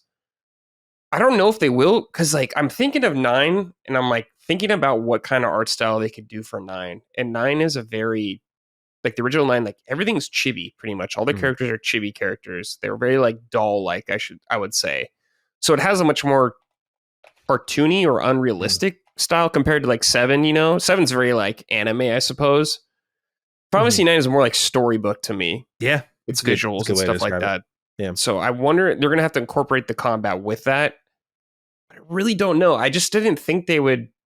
I'm leaning it's going to be more in the lines of the similar traditional turn-based combat. I'm sure there'll be some tweaks along those lines, but I think it's going to be more like the originals, just because I think this game is going to be more like the original than 7. Do you think you're even going to do like fixed camera angles? That was the other thing I was wondering. I'm like, is like Dolly Village, is that like fully 3D? Like you can rotate the camera? Yeah, that's a good question. With how long this remake has been taking, I'm going to say it might be more ambitious on that front. Yeah. I think so. Be cool from a technical standpoint, probably. Like Alexandria, just being able to, I think that's what the first time you go that's to. One, yeah. Like just being able to fully roam that in 3D. Do the jump rope mini game gets redone? Like, I'm hoping that they just, I'm just hoping they really cook with the game, man. Because 9, especially, it's sort of climax. You know, the message of the game when you get it. I'm just like, that was powerful. To see that awesome. Remade, I think, is going to break a lot of people. It is some really good shit, man. So I'm excited for this one. I could argue in a lot of ways more excited than like 7, because I'm just like, I think 9 just has such a deeply personal story attached to it. And I love its characters. So I can't wait to see how they even like, do you think the story is going to be like fully motion captured? And like, you know, like that's the other thing. I'm like, there's so many things, because Final Fantasy games are able to be so big and broad because of how like tight knit and low budget some of the design choices were. But if you try to elevate all that to even like standard release quality, I don't know. I feel like that would explain why it's taking so long. But it's hard to imagine in my head. Like, I don't get that picture in my head. It's kind of like Oblivion Remake. I'm like, I don't know what that's going to look like in Unreal Engine. Like, I just can't visualize I think they did a great job of translating 7's look into modern. Like, I think about Kate Sith and stuff like a goofy ass character. Like, if they can make Kate Sith, in my opinion, work in that and feel like it kind of belongs there. True.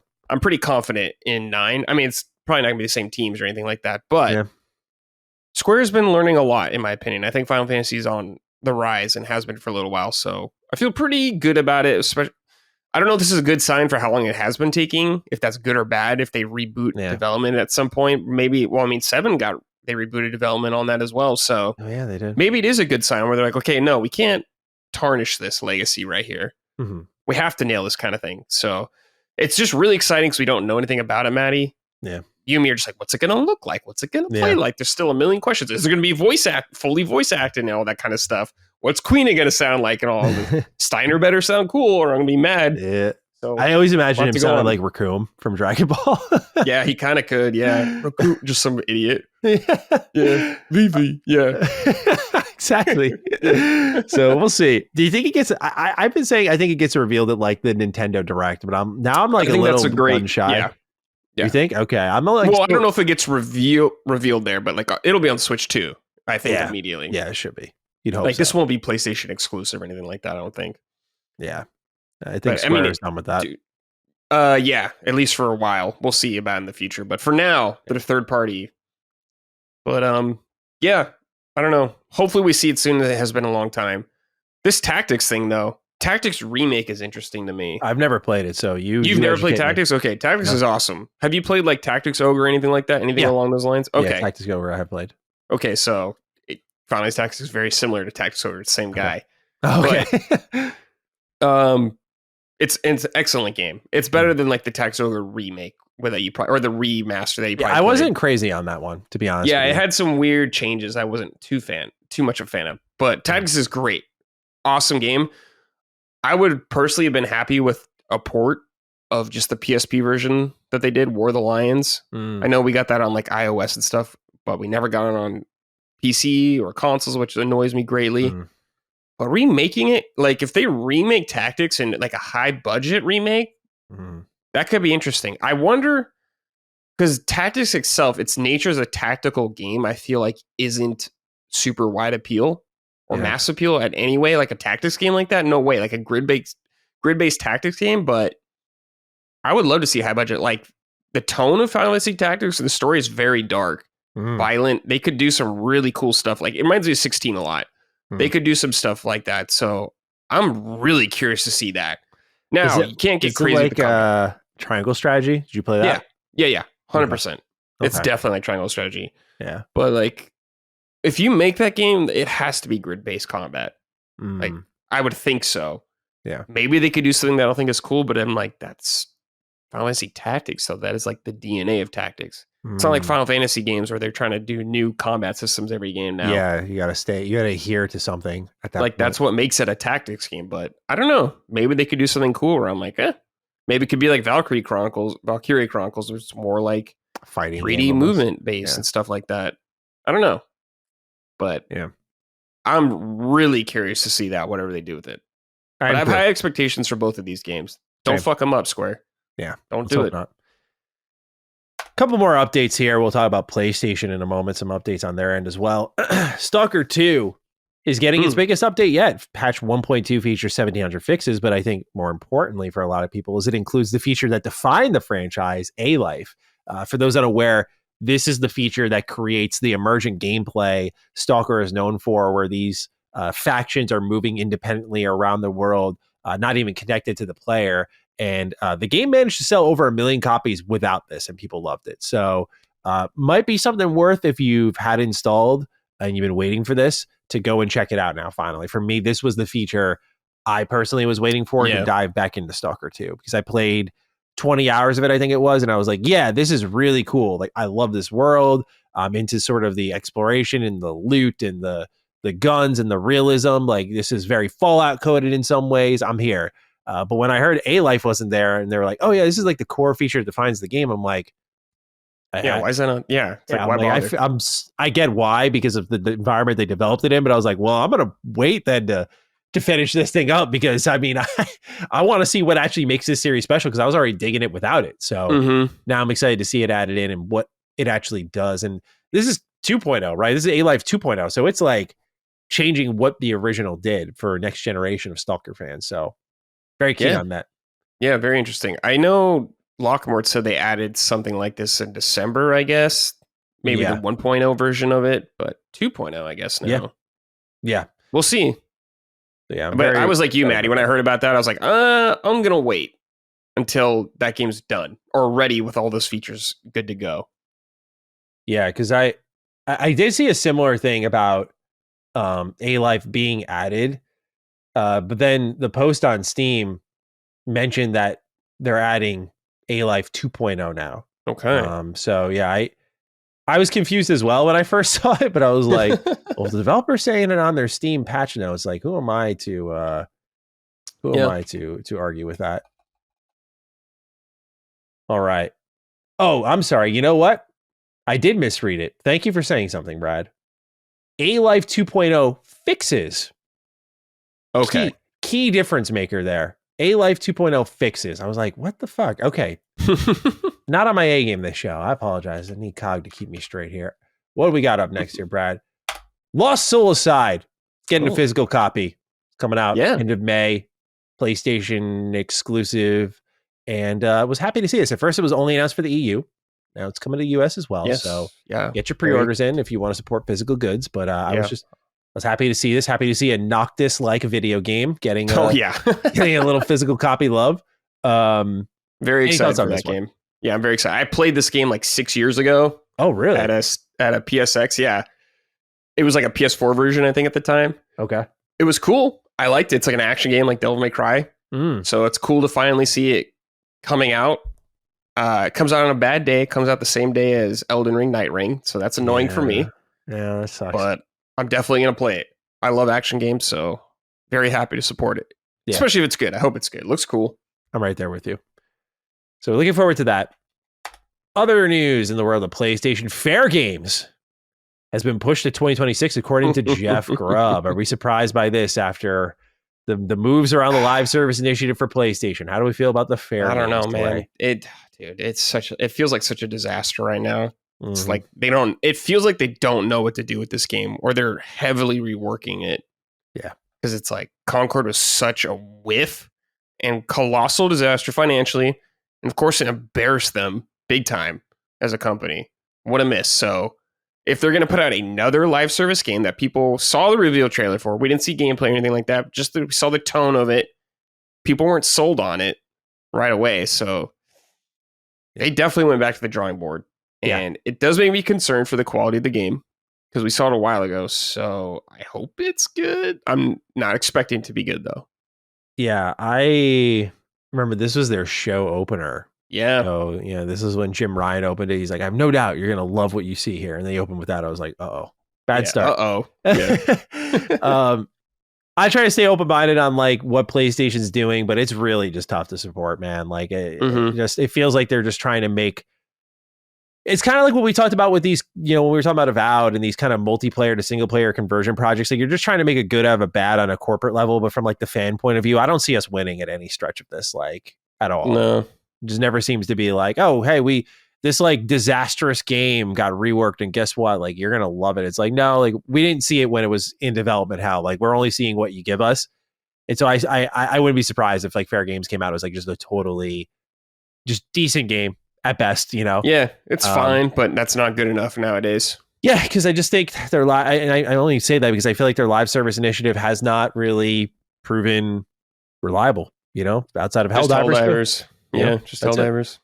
So we'll see. But Fair Games is out till 2026, and I'm sure they'll hold that close to their chest for a while. And I imagine Marathon is going to pick up its marketing soon. So that's technically the next step for PlayStation Live service. And I imagine they want all eyes on that. Yeah, that's the one you can't fumble. Yeah. Don't fumble Marathon. If you're going to fumble any of them, don't mess that one up. Let's hope not, man. Let's hope not. This one I thought a lot more. It's funny. I've been talking about this game a little bit. I'll get into it. But System Shock 2 25th Anniversary Remaster is getting a release date soon. It'll be held at the Future Game Show Spring Showcase on March 20th of this year. And this is a new name, by the way. Originally, it was called like System Shock 2 Anniversary Edition, but now they're calling it the 25th Anniversary Remaster. Have you played the System Shock games before, Brad? I've briefly played, I think, 2, just real briefly. Like I haven't sunk my teeth into it, but I'm familiar with it. Yeah. So for me, I've just had this desire to go down the legendary first person rabbit hole. Your Deus Ex, your Thief. Oh, you want the immersive Shock. sim games? Yeah. Because here's what happened. I kind of exposed myself when I love Dishonored. Like that's my favorite current immersive sim style game. I think it's fantastic. And I don't think this would take away from it at all. But I was watching a video that was like basically comparing and contrasting early 2000s games to today's games. And one of them was showing like AI reactivity and environmental interaction. And it was Thief Deadly Shadows, which I think was like the third Thief game made. And I was looking at it. I was like, oh my God, this looks amazing. This reminds me of Dishonored. And so I go to Locke and he gives me like this whole history lesson on like Warren Spector and everything like that. And just running down like what exactly these immersive sims are. Cause this is like his bag completely. So that's why I went to him. Yeah. And like, obviously I love Ken Levine's games. I love BioShock, right? But I cannot wait for Judas whenever that comes out. I'll be there immediately. But I've never played like System Shock 2, which is like one of his most definitive projects in his early days of his career. And, you know, it's this sci-fi horror FPS. Like those are all taglines I'm completely about. So it's funny. I've been talking to him and like collecting these first person games that I'm rounding up and I'm trying to figure out like a play order and when the right time is and all that fun stuff. And then all of a sudden I see this and I'm like, wow, well, I guess System Shock 1 should be my first one because they already have the remaster. Night Dive did that. And apparently it's a great job they did. Like they just retained the original completely. It just looks a little bit better. So I'm like, okay, I guess I'll do that. And then I'll wait for this remaster to come out and I'll play the second one that way. Because Night Dive has shown incredible capability to like bring these old games back and just make them more fantastic than we ever remembered. So I'm pretty excited about this. But yeah, I just really fell down this rabbit hole where I kind of exposed myself by seeing a game that I was like, oh, that reminds me of Dishonored. And he's like, well, yeah, that came out way before Dishonored, bro. And obviously you can tell by the visuals, but it just made me realize I'm like, I should probably play like as someone who's a huge immersive sim fan or self-proclaimed, I should say. It's like, am I really, if I haven't played what defined this genre? Like I can say that about RPGs and JRPGs, but I cannot say that about immersive sims. I was a late adopter technically of that. You know? Me too. Yeah. So I'm into this. I don't know if you're going to plan on, did you check out the remaster for the first one? I played a Steam demo of it when they had it like Steam Next Fest years ago. Oh yeah. And I was like, this is cool. It's one of those things where it's like, I would like to play this, but I have a million other things to play still. But will it be out at a time where nothing else is coming out?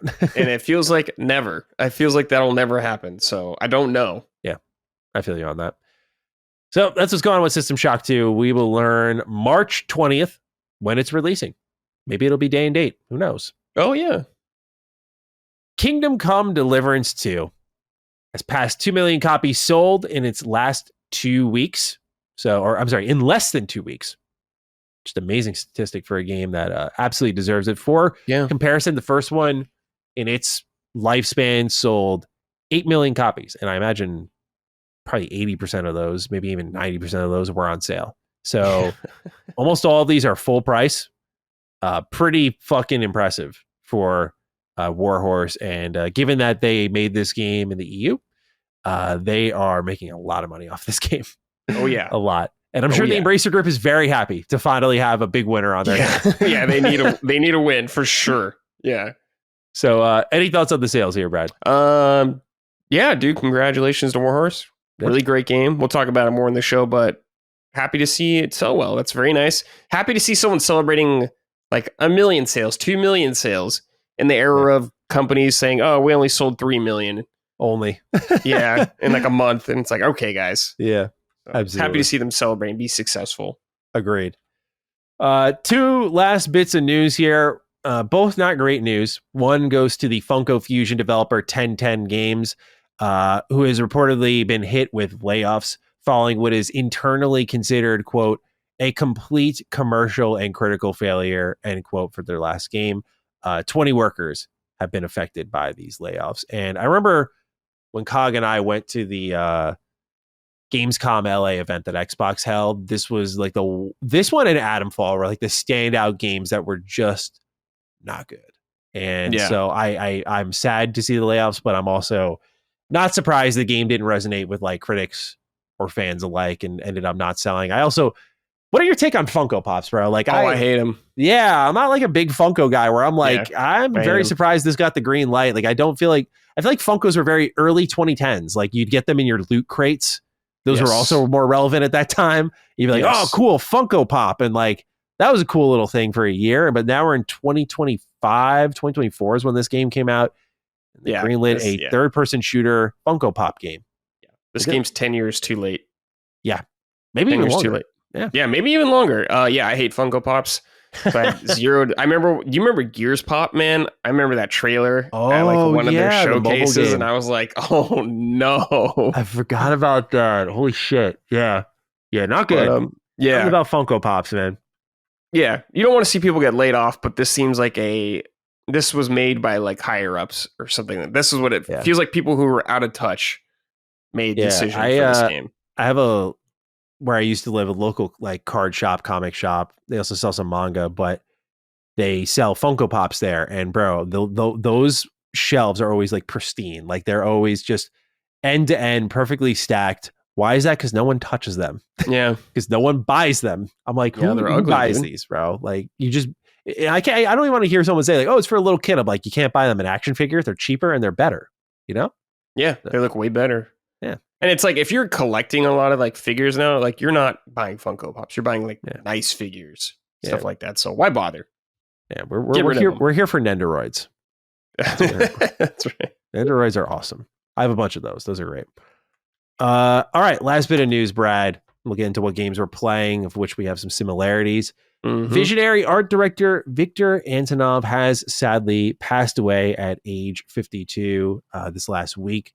He served as the art lead on some of gaming's most iconic locations like City 17 and the Combine from Half-Life 2, as well as Dishonored's Dunwall, which is one of my favorite locations. Yeah, Dunwall, legendary place. Yeah. So just incredible talent, gone way too soon. May he rest in peace. And I don't know if you've played any of the franchises he's worked on, Brad. Have you played any Half-Life? I've played Half-Life and Dishonored. Half-Life's another one. I should have added that to my list earlier. Oh, you haven't played Half-Life? Okay. I told Locke because he's like, what? And I was like, bro, I said, everyone's saying like, wait for Half-Life 3. I'm like, why would I ever willingly join that? But now I'm just like, fuck it. It's gonna happen. I'm just gonna join.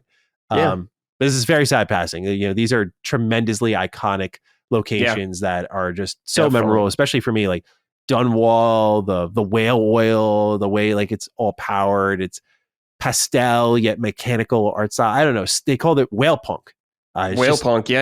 Like they literally invented a whole style for it. It's fucking awesome. Bro. I mean, the art direction in Dishonored is fantastic. Yeah, I love it. Like I always think of that mission that's like the dinner party in the city. Yes. I always picture. I forgot what it was called. And I remember the Golden Cat level as well. Yes, like it's like, man, the design.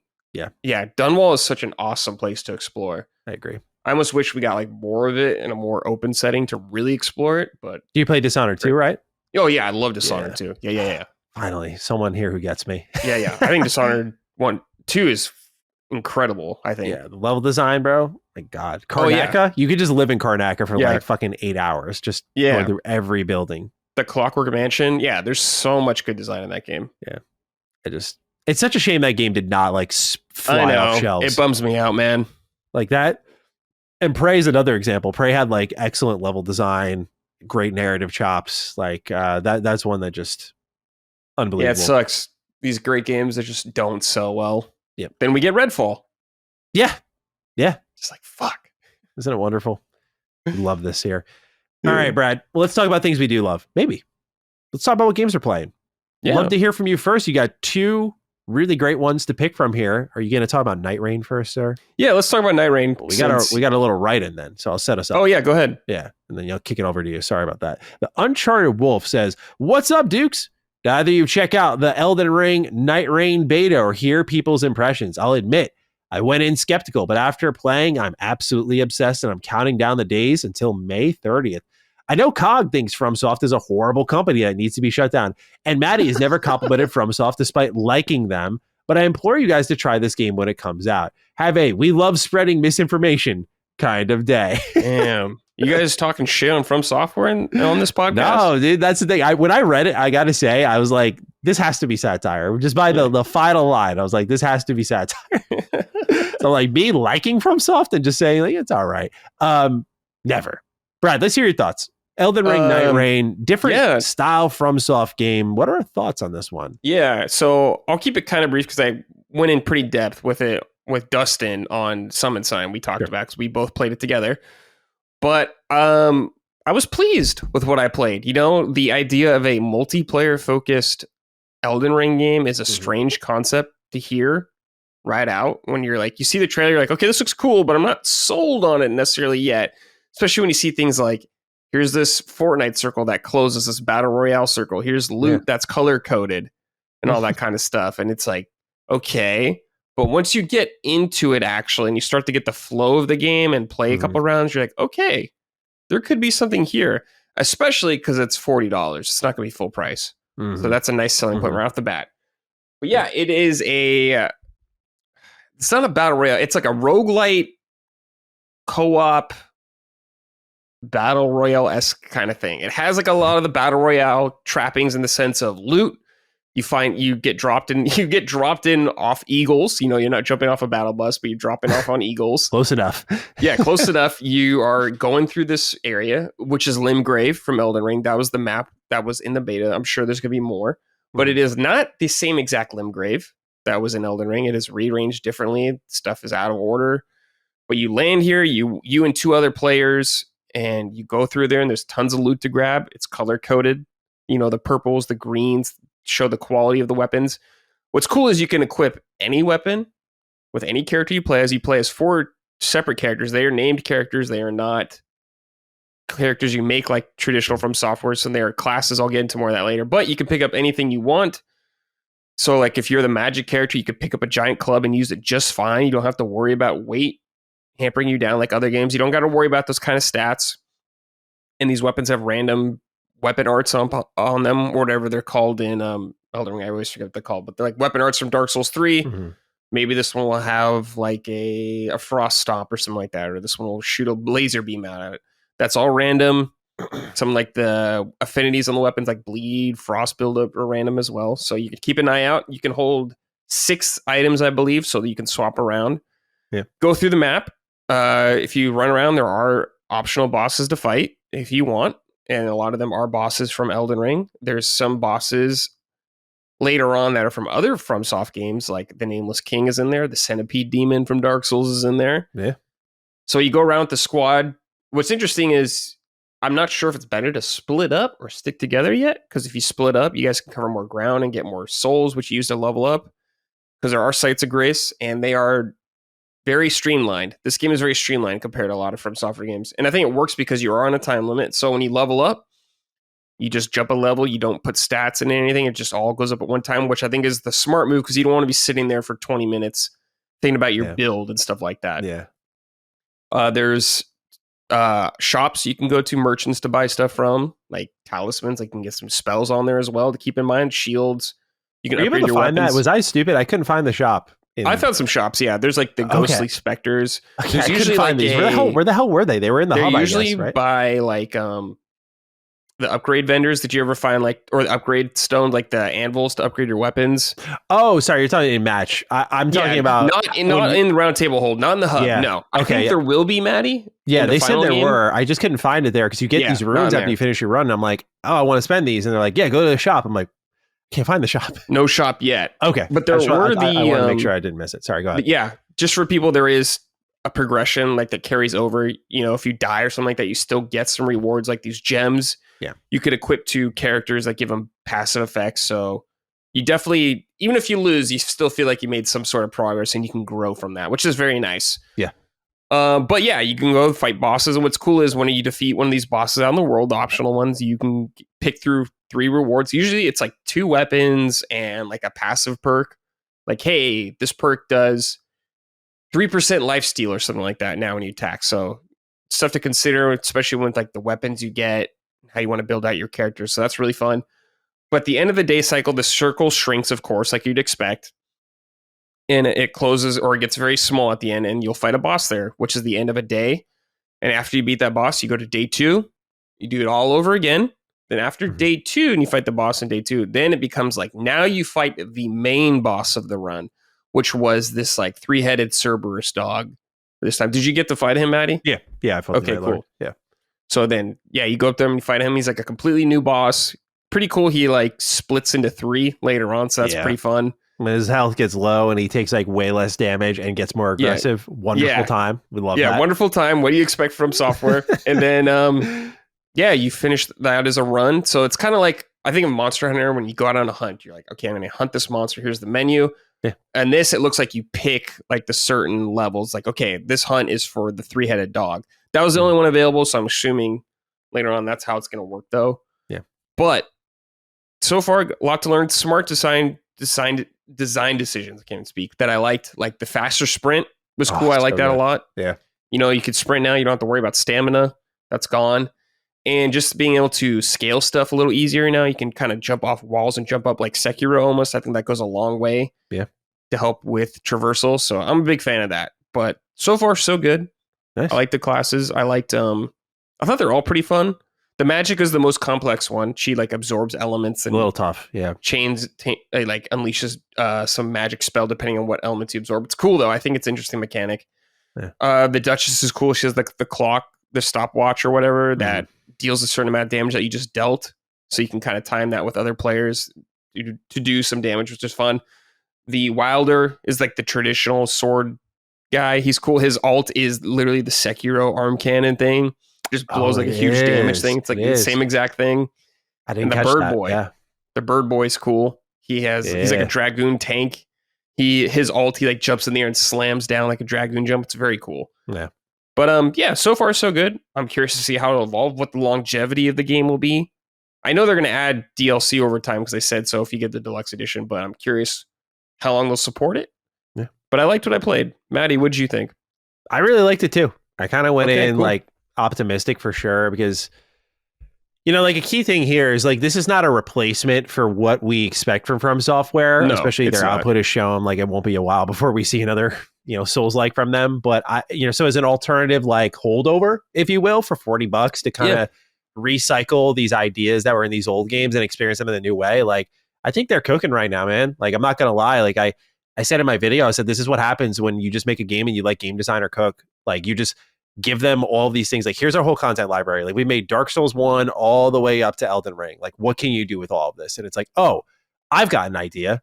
And that's what you get in this. Like you just get this weird mixture of like, yeah, these are elements that you would never see in any FromSoft game. Like I never thought we'd get FromSoft game with Battle Royale elements and we'd all walk out of it talking positively. But it's because of the elements they pick from it that are smart. Like they put you on a timer, that ring shrinks. That's all it needs. It just creates pressure, right? It's like a pressure environment now. It's like, now we need to go. So it flips the whole design philosophy of like FromSoft on its head. Like take your time, get crushed, learn, comb the map methodically so that you don't get snuck up on. And they're always trying to prepare for you on that level of like, how do we surprise them even though we know we've trained them to be careful? We're like, now with this game, it's like, oh, sprint into the boss. Like, oh, you see 2 bosses in the distance, go after both of them. Do you fight them both at once? Like, there's no way in hell when I'm playing Elden Ring, if I had Fell Omen and a dragon on me, I'd be like, we're going for it. When that happened to me, and I was like, we're going for it. Like, this would be huge if we took them both out right now. The emerging gameplay, and it's cool. Like, I got to day 2, and that example of like the dragon and the fell omen was like the circle was closing in on us. I said, let's go for the dragon real quick. So we go in, we're fighting it. Fell omen comes in. We're like, oh shit. There's no, like, we try to fight him off, but I'm like, there's no way we can do this. The ring's closing in. We've lost our window. So you kind of have to take your lumps and go. There was like one of those spectral hawks nearby. So we like sprint to that, take it, fly across the map. And I'm like, yeah, that's not FromSoft proper, but that was fun as hell. Like that moment of just like, go, go, go is like what multiplayer games nowadays are made of. So I just love the idea of like, it's still difficult. Like in that mechanically, you still have to be sound at the game. There is still a skill level. If you're playing as the Duchess, like you can't get hit. You have to use those you're iframes. Squishy. Yeah. You're super squishy. If you are Guardian or the Wilder, like, yeah, you can take a hit for sure. But I love that it still comes down. It's not like, obviously the loot matters, but it's not like if you get to day 2 and I've had it, you get to day 2 and I'm like, I was playing as the Duchess and just my loot drops were terrible. And I was coming, I think I had the Winged Scythe, which I loved for my Faith build when I was playing Elden Ring in the base game. But this is not what I'm looking for on the attack speed, bleed building Duchess. So I was like, all right, we're going to have to just make this work. And I was still effective enough, not as effective because I was good at it, right? So I love that because there's still like a loot focus here, that it hasn't removed the skill ceiling that I think is required to like overcome the odds. It's still there. It's not just like, oh, you didn't get good loot drops this time. Sorry, pal. Try again. Maybe that reveals itself more over time in the later runs, but we don't know how progression works right now outside of those relics, which I thought was also interesting. Like some of them are class specific. The Duchess will be able to like apply bleed stacks quicker, or like you get +3 strength, little things like that, which will make your subsequent runs, I think, a little bit easier. Yeah, totally. I was definitely into it, man. Like the fact that we got one map and 4 classes, and I was like, oh, I could really see myself just like leaning into this with a group of friends, was very exciting. I was also, what did you think that their invite system is still the password system? Were you surprised by that? Kind of, and also not, because they're so bad at it. I was like, okay, well, this is your multiplayer game. That's what I was saying. I thought it was like, so you guys funny. gotta make it like I should be able to chill in the hub at least, like with my friends or something. Hopefully they'll do something like that. I doubt it though. But yeah. And you know what's funny though is like I was ready to complain, but I'm like, you know what, dude? This fucking works. Like it does. Like I can't deny the results. It's simple, but it gets the job done. Yeah, I was like, I can't deny that my friends and I got into a game immediately, no problems, and it worked. Like I was like, okay. Yeah. I mean, the only thing that sucks is there is a level of like, okay, I'm at 2 out of 3 matchmaking. Are you at 2 out of 3? Okay, you are. Okay, I think we're together. You know, and then when you spawn in, it just says Duchess over their head. You're like, hey, who's dude, that? Are you the Duchess? Yeah. Okay, run in a circle. Okay, it's you. That's like the one thing that does suck about it. It's like you don't know if they're in your party until like you're actually in game. Yeah, I wonder if there's like a way to change the names. Maybe there is. Maybe there is. I'm not sure. I didn't see it, but maybe there will be in the full game, or we just didn't see it. But that would be good. I'm sure that's a thing. That's probably a really good point. I didn't look for that. I like the penalties they do. Like, first of all, if you get downed in the game, you fall down. A teammate can resurrect you. Yeah, by hitting you. So if they got a sword in melee, it's cool though. If they're far away or something like that, they can shoot magic at you to get you up, or shoot you with a bow, which can be tactical. Definitely, I've ran into occasions where it helped to have like a range thing just for that. Yeah. But if you're in the world before like the boss of the day, you die and you lose a level, which is, it's like you can get your souls back, or your runes, whatever they're called. You can get some of them back, but you still feel a penalty. But it's not such a penalty where like, well, I can't play with my friends right now. Yeah. I played for 5 minutes. It's not like dropping all your loot in a battle royale game. Like it's exactly. You keep your loot and all that kind of stuff. But it's like you can keep going. Yeah. But if you guys died during like the proper boss fights, then it's like, it's over kind of thing like that. So you don't have to worry about dying too fast and just having to find a new game quickly. Yeah. But so I like that penalty so far. I wouldn't be surprised if they tweak some things, but I think it's good so far what it is. Yeah, because like the Draconic Tree Sentinel, hardest boss in the thing. Like hardest boss it's like in the 3 of them. Yeah. Well, because like we'll always target the Royal Cavalrymen. Like, okay, got him. Like, I would say got him, but like you got to work for it. But it's like, okay, if we work together, we'll do this. That Tree Sentinel has a stupid health pool and stupid defense, and I didn't beat him the whole network test. Like we sweat and couldn't do it. I was like, we beat every other boss, but he was the one we couldn't overcome. And I'm like, I don't know if he was like overtuned, but I was like, he was harder than Fel Omen. He was harder definitely than the Night Lord. I was like, this guy has crazy movesets, crazy damage, crazy defense. Like he's got, I won't say who, but he reminds me of a certain DLC boss in the sense of like how he was made. I was like, this feels difficult for difficulty's sake. This doesn't feel like the right type of challenge I'm looking for. Dude, it's going to be funny if that DLC boss shows up in Night Rain. Oh, he 100% will. Yeah, that whole form. Yeah. 100%. How could he not, right? Or it's like 3 of them or something. It's like, oh my God. No. Yeah, I don't know how he couldn't. That was what I wanted to ask you about is, do you think that with what they're kind of building here, like, are we going to see like a Bloodborne map? With like I was thinking about that. Yeah, like, I was talking to Dustin about that. It's like, would Sony allow that? I don't know. Mm-hmm. You know, they're not even allowing the ape from Ape Escape on Metal Gear Solid Delta on Xbox. It's like PC and PlayStation version only or something like that. I don't know. Because I don't think this game has crossplay, which is annoying in this day and age. I don't think it does because their games usually don't. I'll check. I could be wrong, and I hope I'm wrong. So let me know. But as far as I'm aware, because nowadays for a multiplayer game, you got to get that crossplay going. But it is from software, so who knows? Yeah, no crossplay. You're correct. Yeah, so keep that in mind if you're gonna play with your buds. Yeah. But yeah, I mean, I'd be totally happy to see stuff like that, Matty. Mm-hmm. I'd be happy to see something from Demon Souls in there. It'd be great. I think the sky's the limit for support here, for sure. Yeah, they have like a huge back catalog. Reuse those assets. Use them. Go for it. That's what I'm saying. Like, like the idea of just going through these like trials and tribulations with a friend, and not in like you technically can already do that in all of their games, right? Like, you can just work the co-op system, and you can do seamless co-op and just like Elden Ring has a mod for that, and it works really well. Like my friend and I did a playthrough that way.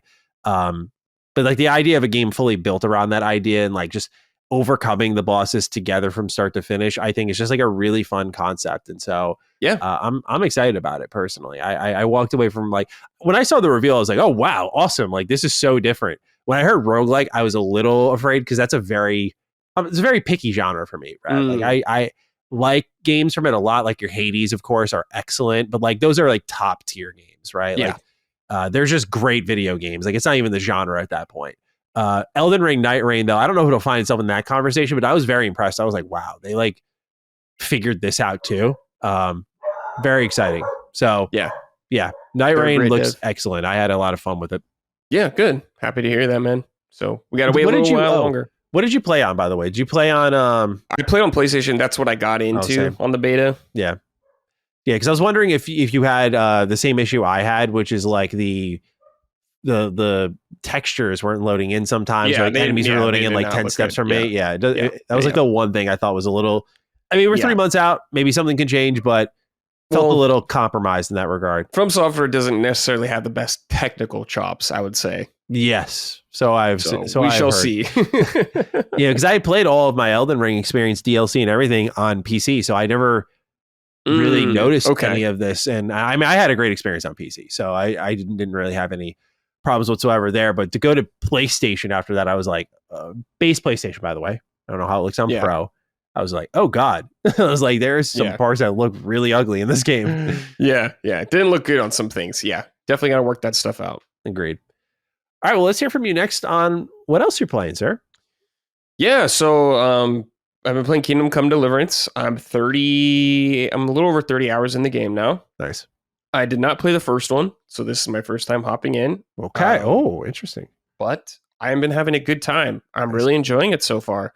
Nice. It has a steep learning curve at the beginning, I would say. Very steep. Dude. Yeah. Learning the systems and all that kind of stuff. Me kind of trying to keep up the story. Like, you don't need to play the second game or the first game, I'd say, but you definely miss out on like context with characters and party like what Henry, why he feels the way he does. Yeah, exactly. Yeah. So you miss out on like if you're considering, I would recommend playing the first one first, but it's not required to enjoy this game, I'd say overall.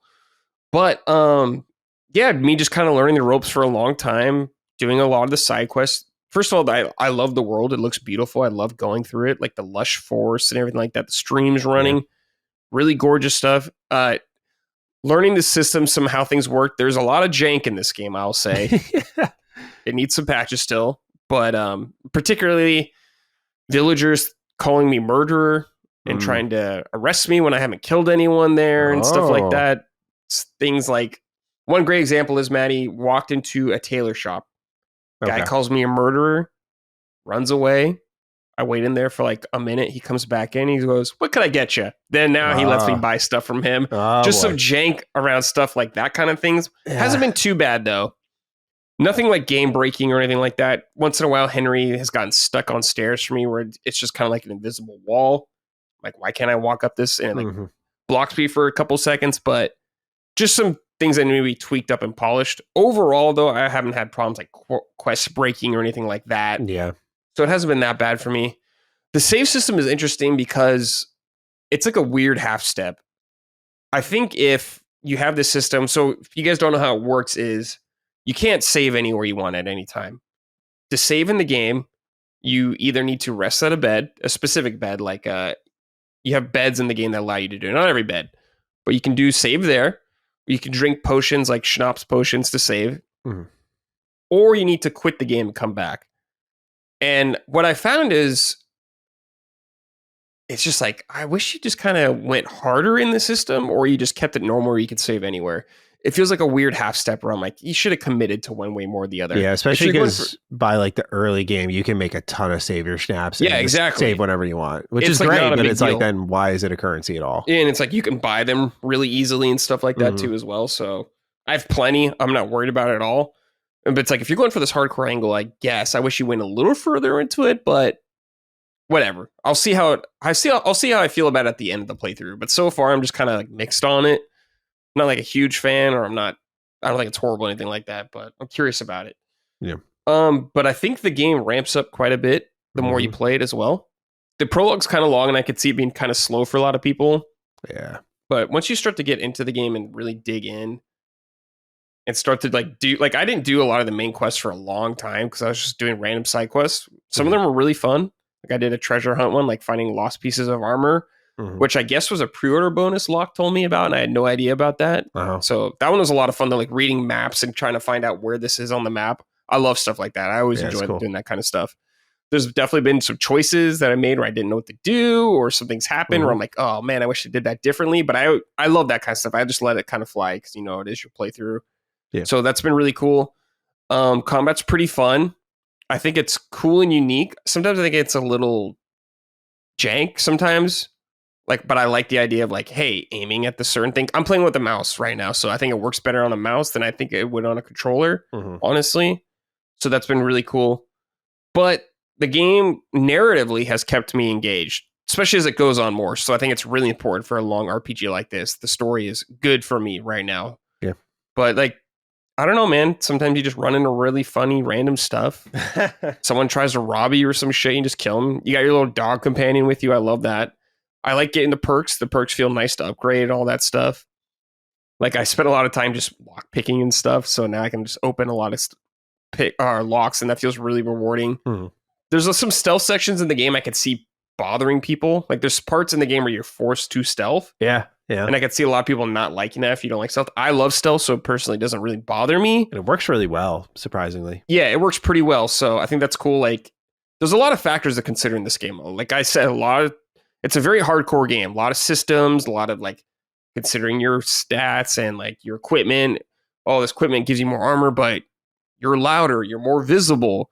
If you're wearing more fancy stuff, you'll become more of a target for NPCs to try to rob you and stuff like that. Don't steal that. You might get in trouble and the guards will chase you down and they'll lock you up for a little bit, or you got to pay a fine. And if you steal too much, you'll get branded. So people know you're a thief for a while. So there's a lot of stuff to consider like that, which I think is really cool. You got to eat food, which isn't that big of a hassle. I was kind of worried about being a hassle more, but it's not. You got to rest. You got to sleep every now and then.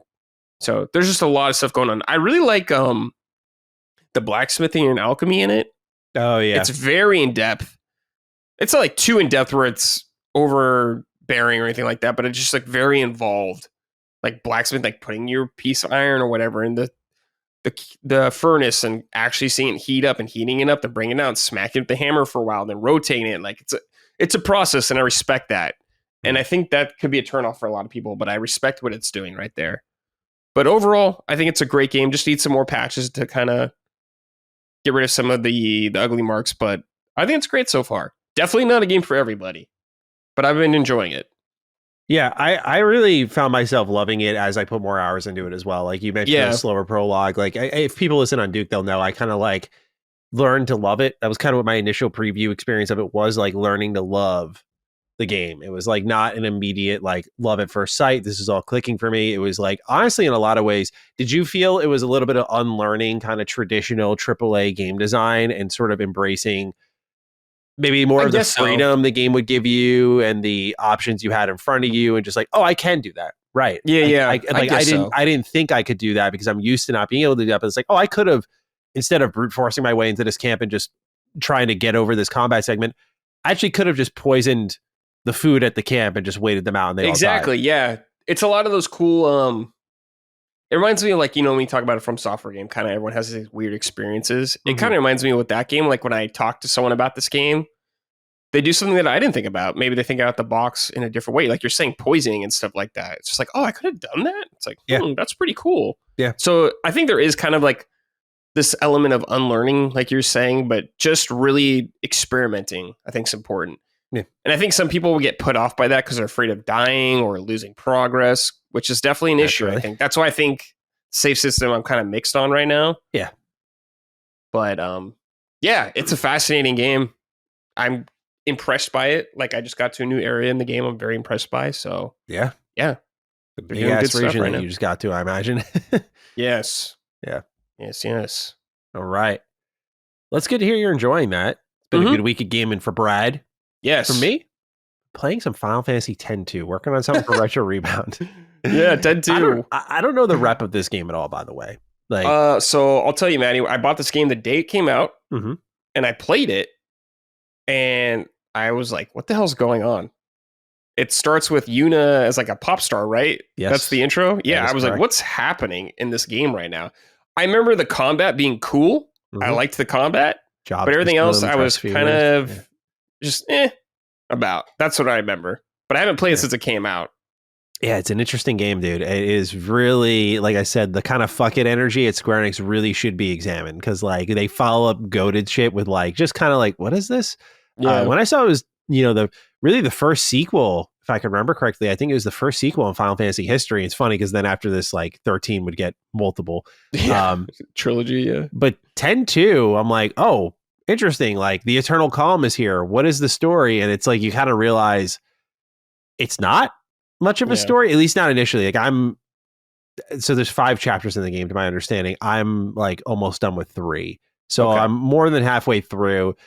And this game is like if Final Fantasy X and Crisis Core had like a baby. Like it's a mission structured Final Fantasy game, which I think is kind of underrated. Like I love Crisis Core. That's one of my favorite Final Fantasy games ever.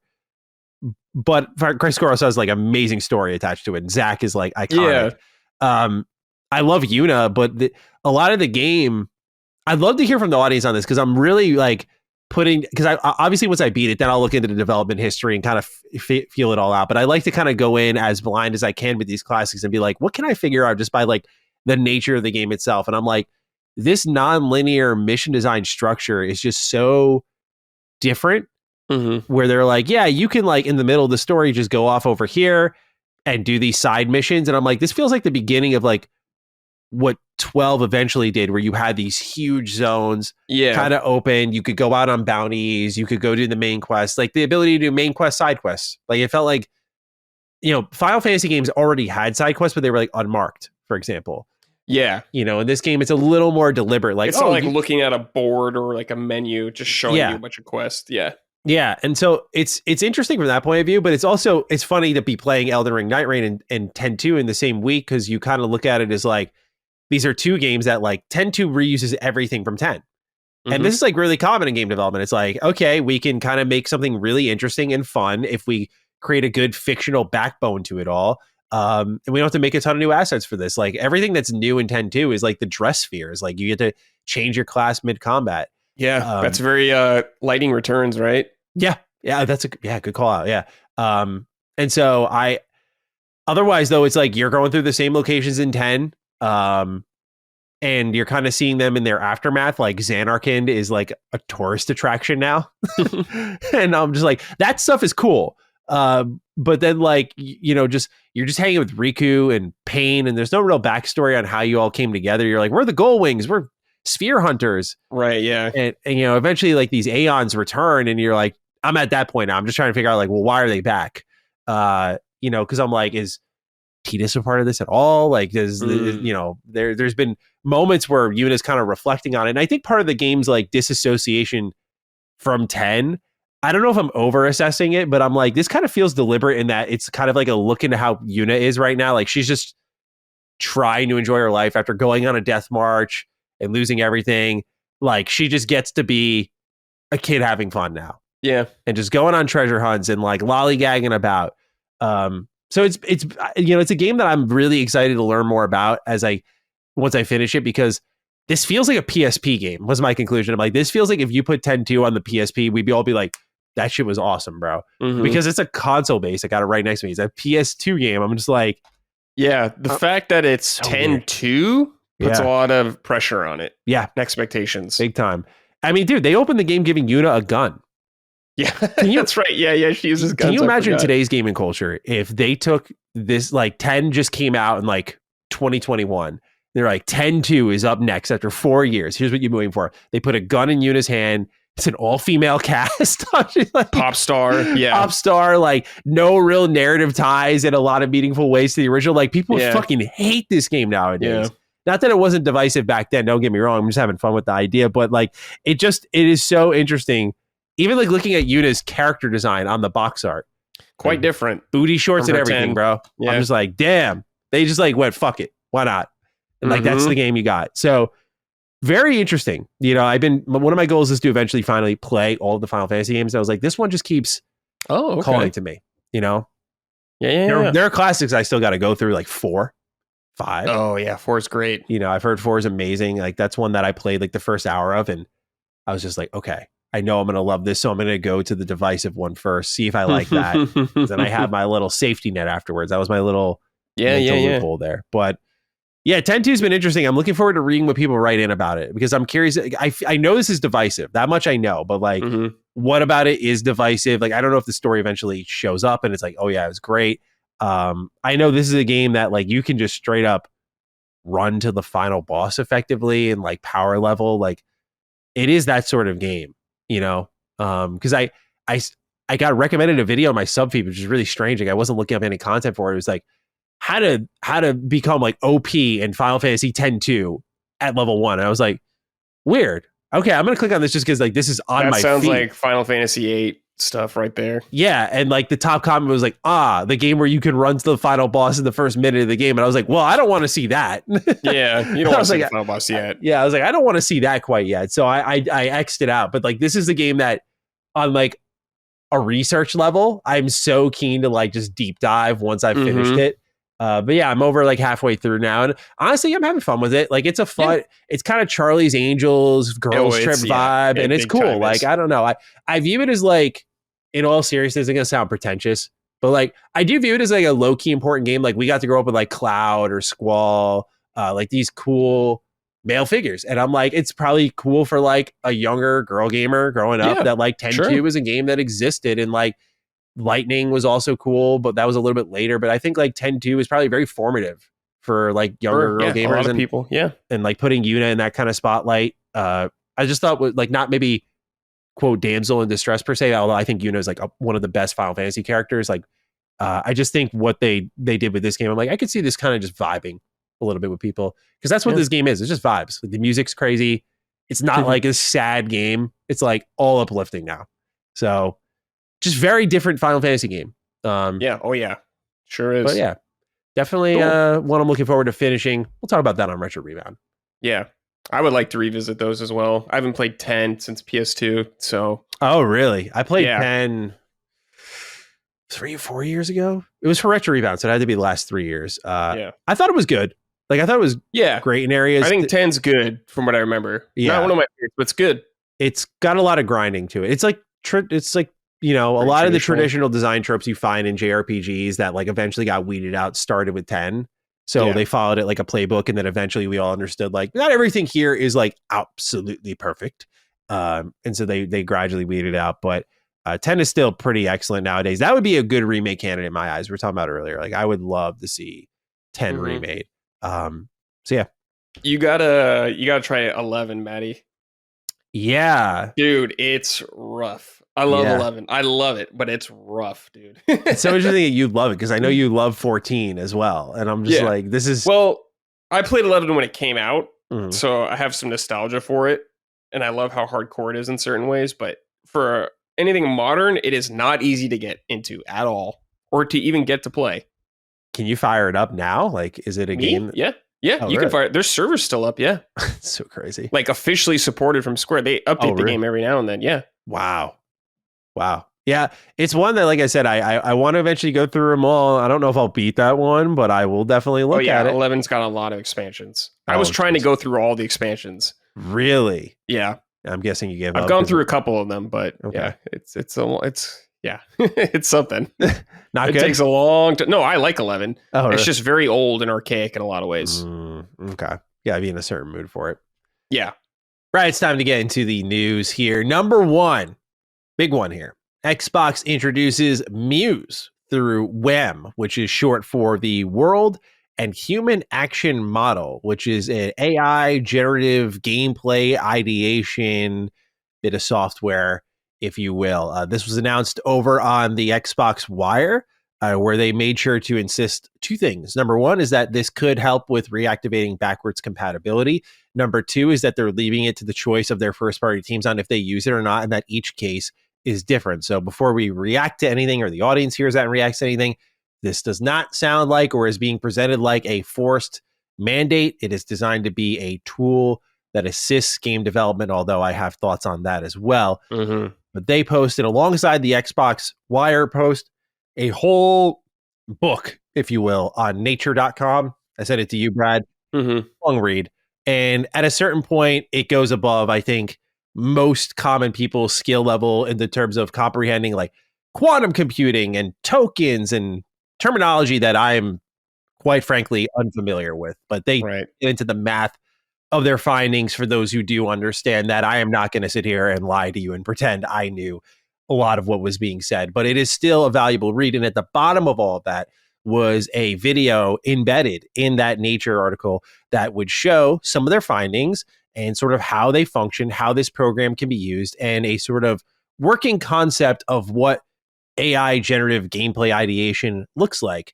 And so that's where we can really, well, not even that, but we can start our conversation anywhere, Brad. I mean, general feels on AI tools in game development, because I'll just lay one thing out for people and then I'll kick it to you.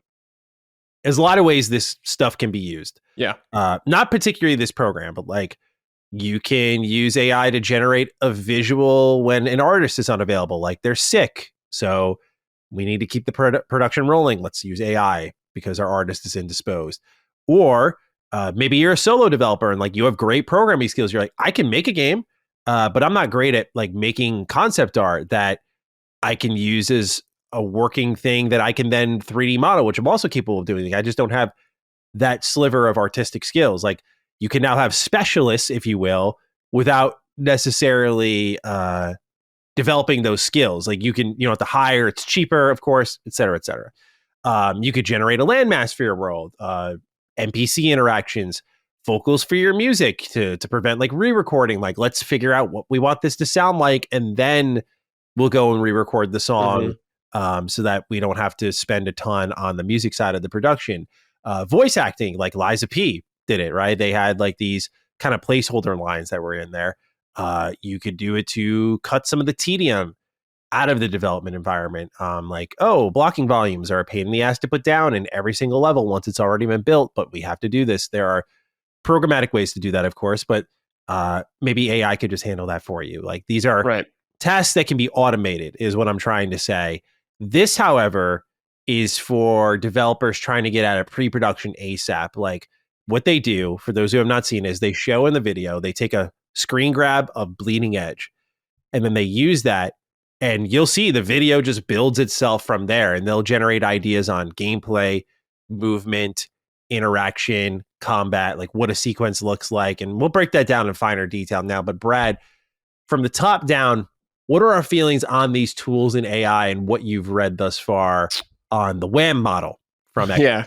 I'm kind of mixed on it because I think AI can be good for some things, like you were saying, can help with like some development. I do worry about the lack of the human touch. They talked about that, like you said, but when I read that, I was like, no one's required to use this. And I was like, for now, for how long? True. Until you start doing some more of that stuff.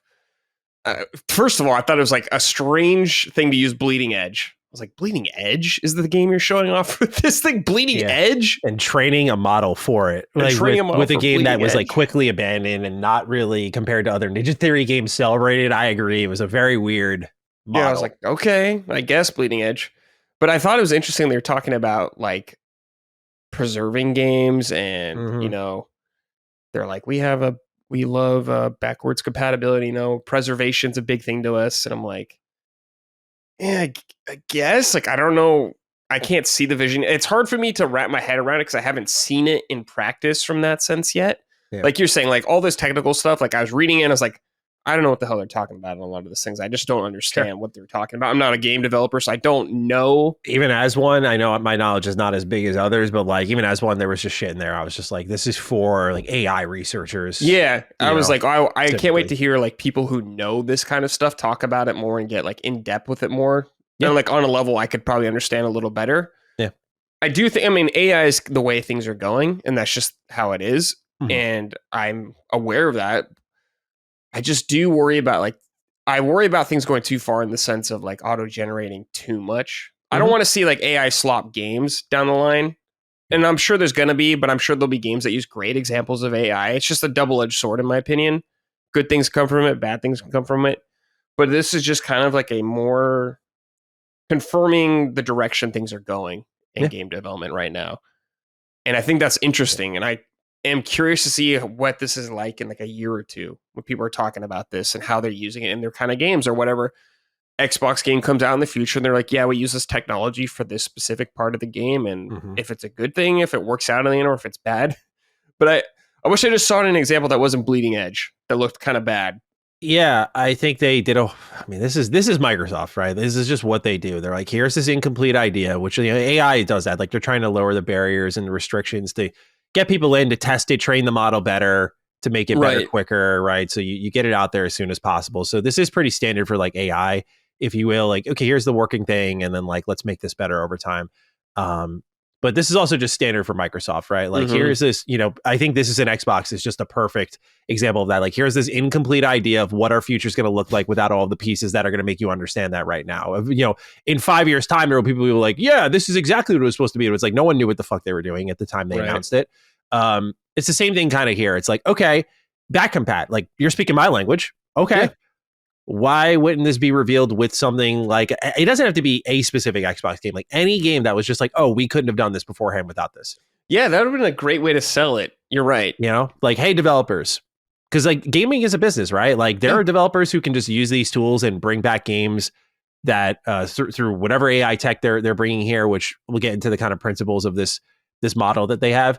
But it's like, okay, hey, developers, like you can make your whole business around just emulating old games, like getting the rights to them and bringing them back through your AI technology. Like there is that ability there, but like them not showing it, just being like, here's Bleeding Edge. And then what in what they showed, they took the screenshot of Bleeding Edge combat and then turned it into two enemies fighting. And then in different iterations of that image, like they added a stair set instead, because like the AI was kind of generating the idea of like, oh, this part of the level needs space. And so what it seems like this tool is for is like not replacing the core creative foundation, at least not yet. It's more like you have a thing, you put it into this system, or an image at least into the system. Like you just need concept art. It's like, okay, let's get this rocking and rolling and see what it shoots out. I just, what I view it as, Brad, is I view it as like this replacement for just natural creativity. Like this doesn't seem to be like any sort of fast track anywhere. Like I can understand, again, I know I historically on the show, I'm always like sound anti-AI, but I'm pro AI in the terms of like tools. Like you're talking about things that make the tedious shit that like, it's not a skill job. It's just like grunt work.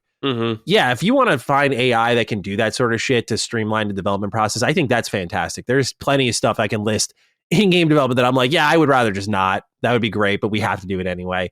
If AI can handle that stuff so we can get to the fun part of game development, it's like, that's great. But I think any AI tool's usefulness is really determined by how responsibly it's wielded. And when you look at like a ghostwriter with Ubisoft, it's like, oh yeah, we're going to create narrative ideas through this thing. And it's like, don't worry, we're just going to do open world NPC barks for the time being. It's like, no, you're not. You didn't make a whole fucking AI tool set to just have NPC, like the bare minimum chatter. You want to make stories with this thing.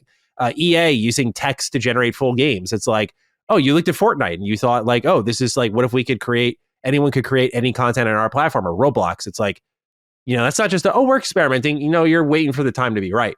Mm-hmm. Or this right here. It's like, oh, it's just for ideation. I'm like, well, you're replacing critical thinking skills and you're replacing game testing that is vital to the creation of the project with an AI tool. Like, I always go back to something Todd Howard said. Like, he always says, like, great games are played, not made. And I think that's like words to die by in game development. It's like, he said, you'll have like this game design document. And it's like, yeah, you think it's perfectly laid out. Like all these systems marry to each other. Well, we're not going to change any of this. How could we? But then you make the thing, you play it, and you're like, that didn't feel good there. Or this actually, the camera shouldn't have worked this way. Or it could be a million things. You learn that by playing, though. And when you remove that and you're already iterating before playing, you kind of, yes, you expedite the process, but you kind of double yourself down in the ditch. So if you have like a turd, now you've got a polished turd that's like way further ahead. Mm-hmm. Now it's doubly hard to backtrack and get it out of the hole because you just sprinted this pile of shit, is how I look at it. And I think, of course, that means that, again, AI is going to be as useful as you are responsible with it. And that means that you still have to hone great ideas and may the best ideas be rewarded. But I also think these are tools that we have to be wary of because I think they're, trying to lower the barrier of entry for big corporations to get into game development. Oh, yeah, 100%. We saw, it's funny, we look back at it like fondly, but you think of like the Burger King games, right? Like, you think about that, like King Games was a firm, like Burger King, like game development was in such an interesting spot that like Burger King was making Xbox games to like market their brand. And it was like it's a huge thing still to this day that people talk about. Like, remember when they did that? Oh yeah, dude, I remember a lot of games on like SNES and NES, like the Cool Spot, all that kind of stuff. The Cheeto game. There's a lot. Cheeto game. Yeah. See, I didn't even know about that. Yeah. So I feel like we're lowering that barrier of entry once more to allow those sorts of things. Mm-hmm. But as gaming's greatest creators have only grown more corporate, I think the problem I worry about is like right now is a great time for game developing companies to be like, we're replacing humans with AI, strictly because when you look at some of the output from these companies and how lukewarm it's been received, what better justification as a big corporate CEO to like cut your costs and let people go than right then and there, like, look, see, we have the humans and they're making 7 out of 10s. Why not? Yeah. And what did you really do in the process? You made us concept art, please. Let's just replace you with AI prompts. I know it's a very cynical view of AI. No, I think it's a realistic view, though. Yeah, I just try to be level-headed about it because I know I've gotten carried away in the past where I'm like really nervous about it, but I feel like now we're in this onslaught of AI where there's so much, like I've just been consuming interviews and reading articles and just, not trying to speed run my knowledge, but just seeing how rapidly it's moving. It's like, okay, it's time to catch up and see like what our world's going to look like with this in it. Like everyone from like the health industry to the games industry is like believing in the future of AI to do things from like eliminating key diseases to expediting the game development process to back to the place it once was where you're not waiting 5, 6, 7 years for a game, but maybe 3 or 4 years. And that does sound great. Yeah. Honestly, it does. I just think again that 2 things, right? Put up 3. 2 things. The first is a lot of artists are perfectionists. So I feel you just opened the floodgates on, we saw all these iterations and that indecisiveness kicks in with perfectionism and you just toil away constantly. I feel like it's a little bit of a Pandora's box situation for particular creatives in this industry where you just opened up like opportunities they did not know about, which is exciting. Don't get me wrong, but you open up these opportunities that they look at and now they're stuck.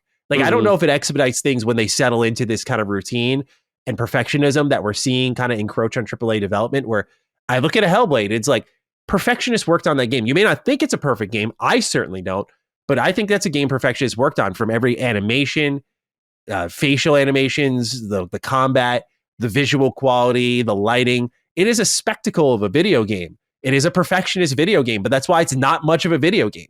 You know, it's a game that it's like content to me, at least. No offense. I know they tried their hearts out, but it didn't have the heart that like a Hellblade 1 had. So I just look at that first and foremost as like the Pandora's box for perfectionism is something that people really should be aware of when it comes to AI and opening these opportunities, because part of game development is like moving things along, making decisions. Like it's all about who's the best decision maker. Of course, there's a skill level, but like you got to make choices. And I don't know if this really aids in making choices when you present more options and more things to test. It's like, well, oh, fuck, that wall running mechanic there looked kind of cool, but that flying one looked better. Let's do them both. And it's like, bro, I don't know if this really gets us down on development timelines like people think it's going to be, because you're trusting people who are artists who are passionate to kind of shortchange their vision and be like wondering what if. And again, it's that sort of like peek behind the curtain of like, now you know how it could have been. It's like, was that ever the best choice? Again, a little bit cynical for sure. Yeah. But I think it's a realistic view though. I think it's important to like kind of discuss that stuff, because I think that's the way it's going. Slowly but surely. Like I'm waiting for the GDC panel where it's like a look back at the AI. Like what was the game that really started the trend or something like that? Like what if they're like in 3 years, they're like, you know, this 50% of this Call of Duty development was done by AI or something like that, or a huge part of it. The campaign was written by AI or something like that. Yeah. Like what's going to be that huge tentpole game that does that? Yeah, there'll be a rug pull moment for all of us. Like a little bit of it was the finals where it's like, oh, this sounds a little off, but I don't know what's off. And then you find out it's like, oh, we did AI for all of our commentators in the game. And they said they did it because they thought they'd get more content out quicker. And I can't really speak to if that was effective or not, because I kind of fell off the finals, but you know, I didn't see content pouring out at like, say, the rate that Marvel Rivals has, which is like sheer manpower, as we've learned. But you know, that's kind of like been the name of the game, is like, oh, we'll be able to do these things. And I just think it's the thing I think about is, again, it's trying to lower the barrier for like gaming's a huge business, right? Like there's so much money in this industry. And as we read with Obsidian, there are companies out there who know how much is enough. If you want to make tens of millions, you can. Yeah. And I feel like when you get businesses or I should say business owners who are coming in with millions of dollars, ready to invest capital into the games industry, and they're ready to like spin something up, they don't know what talent to hire if they've never done shit in gaming, never played a game. They just see money, right? And it's like, okay, well, we have AI for that, right? Like I'm thinking of something like Fortnite, and you hire someone who knows how to make a game at least. I think you just, when you strip that passion, it becomes soulless. You're going to get, if people think games are corporate now, I don't think this gets you away from that anymore. And again, you know, Steam's already taken some measures, but no doubt if there's ever like box copies in 10 years from now, there's going to be a stamp on it that says like made without AI or something like that along those lines. Like 100%. It's your version of like organic foods on the store shelves. Like it's going to be that, like, you want to clean, here you go. And I think there are many developers who are known for it. And I do love the ability of like choice that's provided. Like you don't have to do that. Xbox again is really insisting like, yeah, it's case by case, but don't you find it odd that like their prestige studio, if you will, like that they call like the team that makes these like smaller artsy projects that are like just pushing boundaries in artistic ways they'll never be broadly appealing, was like the kind of spearhead for this movement? Yeah, it is strange. So odd. It is strange. You thought I like back in the day, this would have been like Halo or something like that, showing off with Halo or something. Yeah. Yeah. It's just, yeah, I really do look at it and think to myself that, you know, is, for example, their bare minimum example again was like watching a stair set appear in like one bit of footage, and it's like, okay, it's a good escape route.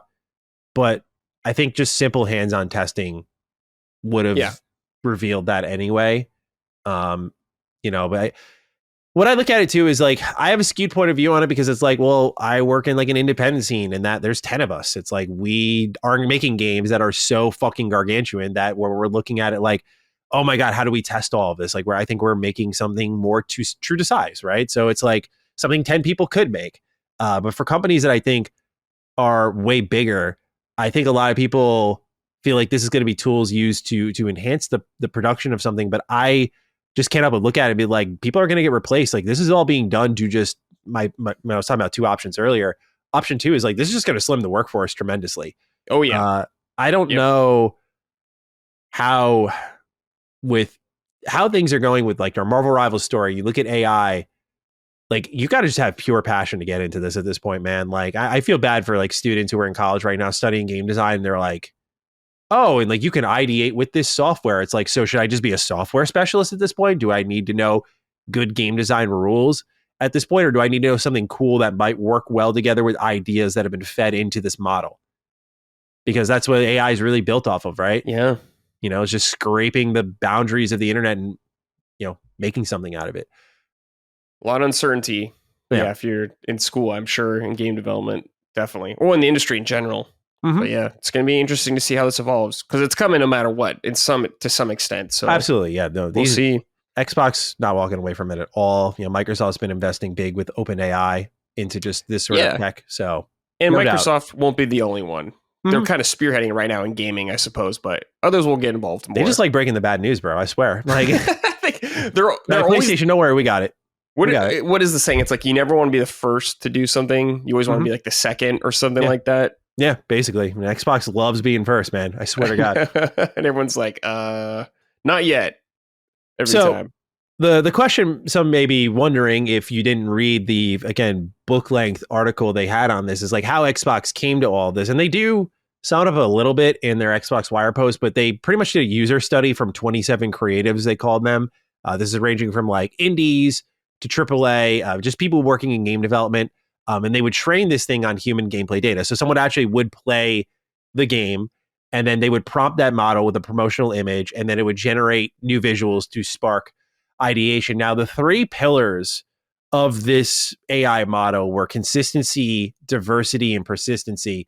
And a lot of this is word salad when I read it to you, because consistency, they're like, generated sequences should be consistent with established game dynamics and remain coherent throughout with no sudden changes to game characters or objects. To me, that's a lot of words for what they put in like a quick summary in the Nature article is like, solid objects shouldn't pass through walls. Players shouldn't fall through the floor. So that's consistency. Like the thing you look at on screen just stays the same. I'm like, oh, this is a core principle. What does this mean? It's literally just like staying the same. Mm-hmm. It doesn't dramatically change. You'll see like in some of the samples they did, like the image warps a ton, the level warps a ton. Yeah. So it's not there yet. Diversity. They say the model should be able to generate a plethora of diverse and plausible sequences. So one of the examples they showed was a player approaching a three-pronged path. One goes to the left, one goes to the right, one goes at the middle, and just it emulates the player's behavior on like, what would they do after they hit that jump? Would they hit it right away? Would they turn around? Who's more likely to go to the right or the left? And obviously this will inform things in game testing that I think could be useful. Like, oh, okay, we know they're going to the right a lot. Like, let's put a chest there. I don't know. Most people will get a chest and create the illusion of choice because at least 95% of players based off our data are going that right path. I don't know. But, you know, that's one thing they're doing as well, is the diversity. And then the persistency was the third one. They say the model should be flexible enough to allow novel modifications to the game state, assimilating them into the generated environment. So you generate this idea, it's going in a different direction. You go like, wait, I like how they ran up the stairs and there were more enemies. I'm going to put two more. So they showed in the video, they dragged and dropped two images of enemies and they jumped right on you. It's like, oh, okay. So you can add characters and objects into the environment and kind of simulate what a sequence would look like in gameplay. But again, what I have trouble with is I'm like, nothing here I saw. I mean, it's so bare minimum. I'm like, this is not an inspiring sequence at all. They called it an epic gameplay sequence in the video. I was like, what the fuck are you smoking, bro? Yeah. Like, this is a combat encounter on the top of a stair set. I'm not expecting a big set piece, although that might have been more convincing of like, look what we created with the tool. Again, I think that would have been great, but that's not what we got. What we got here and what we're working with is like a very bare bones look at a game that previously failed. And it's coming in, it's like, hey, we're adding this little room here that's going to create this sequence up here. I just, again, I don't see where like the idea was generated. It's like, I never would have thought of that, you know? Like I just, you know, you're accounting for something that doesn't exist yet if you make it before you even test it yourself, right? If you go like, okay, well, AI accounted for it and added that stair set there, we should. It's like, well, you don't know if it's even necessary yet. You just think it is based on the data that they've generated. So I don't know. I'm very reluctant about it. Like other tools, I'm open-minded to, but this is one I'm just like, I don't know, Xbox. I don't know. If you're trying to build confidence in your games that, they're going to have like this humane element to them, you're not really doing that right now. Yeah, so what are they going to do if no one wants to use this? That's what I'm saying. Like, they're going to really let all of their own first party not help train this fucking model? That's what I was like, I don't know about that. That's like, they're spearheading this thing. And if their own teams, I imagine most of them will willingly get behind this, because most business heads are the ones who are excited about this. It's not the players. It's not even the artists. It's the business heads who are like, oh, lean business, layoffs, money saved. Who gives a fuck? Yeah, quarterly why not? Profits? Yeah. Yeah, right. Quarterly profits. Sick. All right, cool. I'm in, man. So, yeah, I can't help but look at this and just think like, look, man, I think the back compat thing is a red herring until you show me what this thing can do. Like, I have no reason to think that AI is going to enable this when I see PlayStation with a totally functioning emulation system bringing back. I saw a fucking leak on Reddit, bro. They're bringing back WALL-E. Yeah, dude, they're fucking bringing back WALL-E, Toy Story 3 up. And I'm like, they figured something out that you guys clearly haven't. So you think AI is going to enable this? It's a clear red herring to distract you from what's actually happening here. And I know it worked because I saw people being like, oh, back compat, neat. I'm like, yeah, maybe if we saw it, I'd be like, neat with you all. But yeah, no example. Yeah, we need an example, especially when it's like a sentence. They're like, oh, it just enable creatives to even go back and like, preserve games. And I'm like, Xbox, we also have to remember, Xbox's terminology for game preservation has evolved in a way that is more so talking about like bringing current stuff forward. It's not really about like how people think about back compat, and the way we get excited is like, oh man, I get to play Spider-Man Web of Shadows on my Series X now.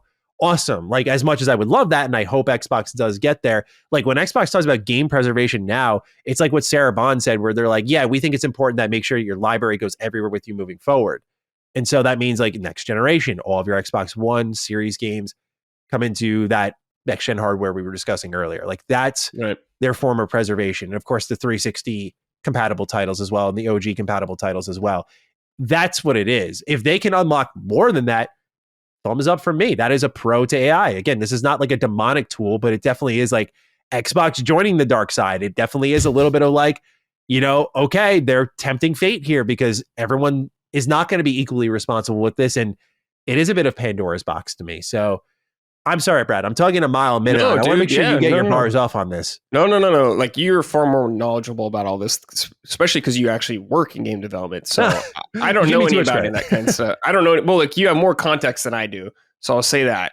So it is really fascinating to hear your kind of worries and like also the benefits of using this AI. But yeah, I think if we saw an example of them using backwards compatibility in a good way, that would have maybe made a lot of people feel more better. I don't know how people feel about this generally because it just came out today. So I'm curious to see how this will evolve. Yeah. But to me, it's like, it's not me sounding the alarm bells quite yet. It's just small things, I suppose, but it's just a sign of the times and where things are going, I suppose. Just a little peek. Hopefully it works out better or more often good than bad, but I don't know, man. We'll see. Yeah. Still, I'm very skeptical as well, but I got a kick out of the top comment on the video with Phil Dom and the I forgot the lady's name, but she was like the head of the AI department. Can they get Phil a good mic, for God's sakes? I know, he's doing all these interviews and stuff like that, and he's like using his webcam mic. It's or his like laptop you're mic. Easily a millionaire. Like, why the fuck are you talking into? Just get this guy like a Rode microphone or something, for God's sake. Even a Blue Yeti would be better. Yeah, give him a Blue Yeti. Yeah, like $70, Phil. Fuck. Yeah. Like, I don't know what's going on there, but the top comment on that video was like, someone said, "We just want a Banjo-Kazooie, man." I was like, "That's kind of sad." What do you think about it? It was just like, that's me, dude. I just want a banjo, dude. Yeah. Why you got to do this? Yeah, it's like you're doing too much, guys. You're doing. Why you got to make like Skynet when I just wanted the bear and the bird? That's it. Yeah. Nonetheless, that's what's going on right now in the world of Xbox and AI. Brad, any concluding thoughts before we move on to our next quick subject? No, man. I think you covered it very well. Thank you. All right. Well, next up here, we got a Phil Spencer interview. Nothing to do with AI here. It was conducted by Xbox Era. They sat down with Phil for about half an hour and picked his brain a couple of things in a post developer direct world. This was a pre-recorded interview, so They posted it recently, but this was recorded like I think a day after Developer Direct. So there's a few interesting things of note here from Phil. One was Phil saying, quote, there are people, whether it's their libraries on a PlayStation or Nintendo, whether it's they like the controller better, they like the games that are there. I don't want them to look and say, well, there's no way we should be able to build a business there. Find fans of our franchises there. I'm not trying to move all of them to Xbox anymore. People are so invested in where our games are. Let's just allow more people to play. End quote. We'll pause there for a moment, Brad. Yeah. What do you make of that? He's not interested in moving people over. Can you imagine if he said this a year ago or a year and a half ago?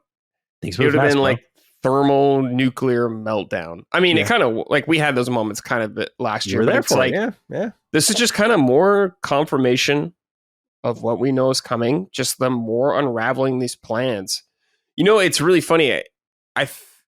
If I was them, I'd be like, let's just make this rip the Band-Aid off moment. Just get everything out there right away. And I guess they kind of did, but it's just like people keep asking Phil about this and they're going to keep asking Phil about this. And it's just something that always comes up. And it's just like, man, things have changed.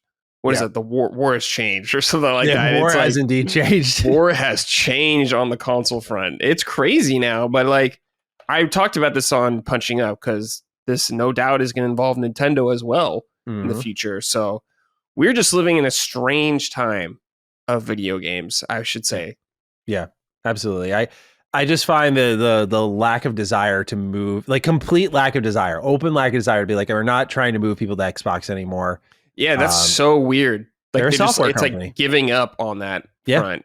Like they are a software company. It's completely. Like that kind of funny interview from back then where it's just like, we lost the console war. We can't, exclusive games don't get people over. It's just like, damn, dude. It kind of shows, like, again, the stats eventually for what little we get from Xbox do back it up. Like when you have a top 10 selling game of the year in 2023 and like your hardware and content and services don't move the following quarter.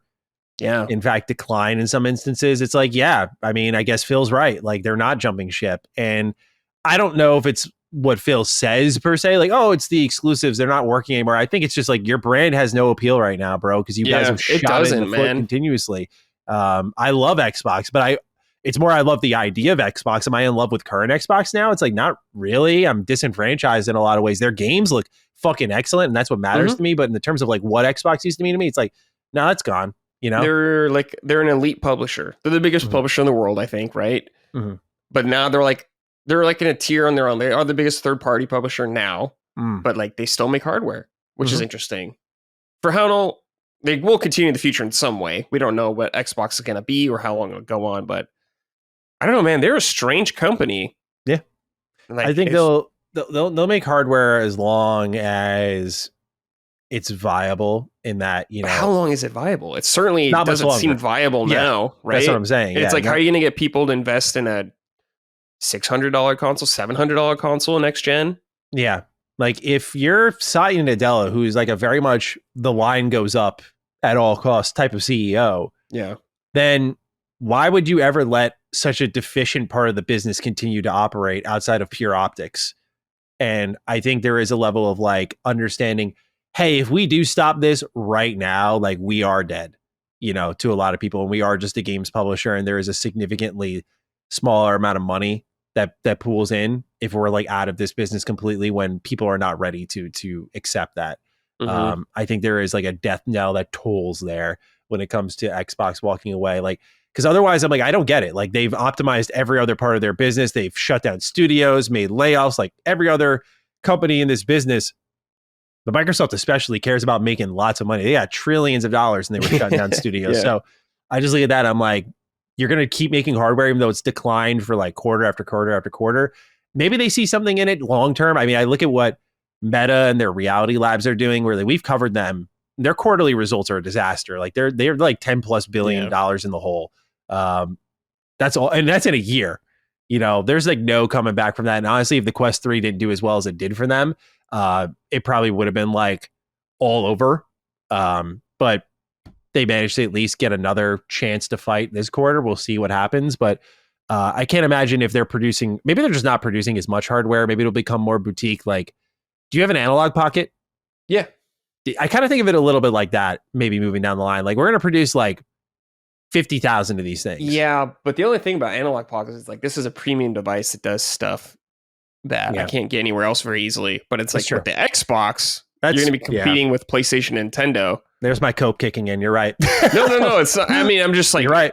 Spitballing with you. I'm like, well, that's what we were saying earlier. It's like they got to have something that'll set it apart. Because I don't think the Xbox brand or even the ecosystem is enough to keep people. Clearly isn't right now. I even wonder at times if they use the Xbox brand moving forward. Like, Phil is called CEO of Microsoft Gaming. I know, right? That's new, right? Isn't that? And that's been a thing for like a couple of years now. But I'm like, that's very disassociated from the Xbox brand, which I know is very much prevalent still.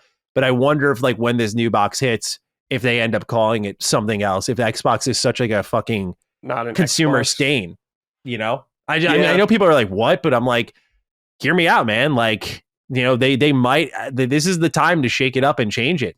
If they called the Microsoft, I don't know what. Windows Station or something like that. Something. Yeah. We'll see. Yeah, dude. Yeah. With Microsoft right now, I will say things are very interesting always with them. Yes, they are very fun to cover. That is one thing I will mention. They're always very fun to cover. Next up here, they say, when asked about listing other platforms during showcases, right? So we saw in the recent Developer Direct that Phil Spencer and the team at Xbox are like, yeah, it's Expedition 33. It's coming to PlayStation. Like, you can get it there, despite them obviously being on an Xbox hosted show. Mm-hmm. And so Phil said, quote, I just want to be transparent with people. For shipping on Nintendo Switch, we're going to put that. For shipping on PlayStation, on Steam, people should know the storefronts where they can get our games. But I want people to be able to experience our Xbox community in our games and everything we have to offer on every screen that we can, end quote. So what do you make of this evolution, right? Like, we're looking at a first-party studio that is saying, we're going to let you know where these things are coming. No more like we're burying it on the Xbox wire. No more of that. Like, this is no guessing. I'm kind of happy about this. It's just transparent, so I'm happy about that. I'm just kind of tired of the guessing. Like, oh, is that exclusive or not? Like, it doesn't work. It's just annoying. When are we going to be done with the conversations of, is this exclusive? When's it coming out on other platforms kind of thing? Yeah, 100%. Like, I get why PlayStation or Nintendo hide it. I think it's more advantageous to their business, but I do like that there is going to be a showcase where I don't have to like do the two-step hunt on it. Like, okay, I watched the trailer. I know I'm interested. Is it coming to my platform? And it's not clearly stated for like 24 hours. So they want you to pre-order on like whatever system, like bought the marketing rights for it. It's just stupid. So I am glad about this. It is a big change, no doubt. But it is a good one as far as I'm concerned. Yeah. I think it's just smart.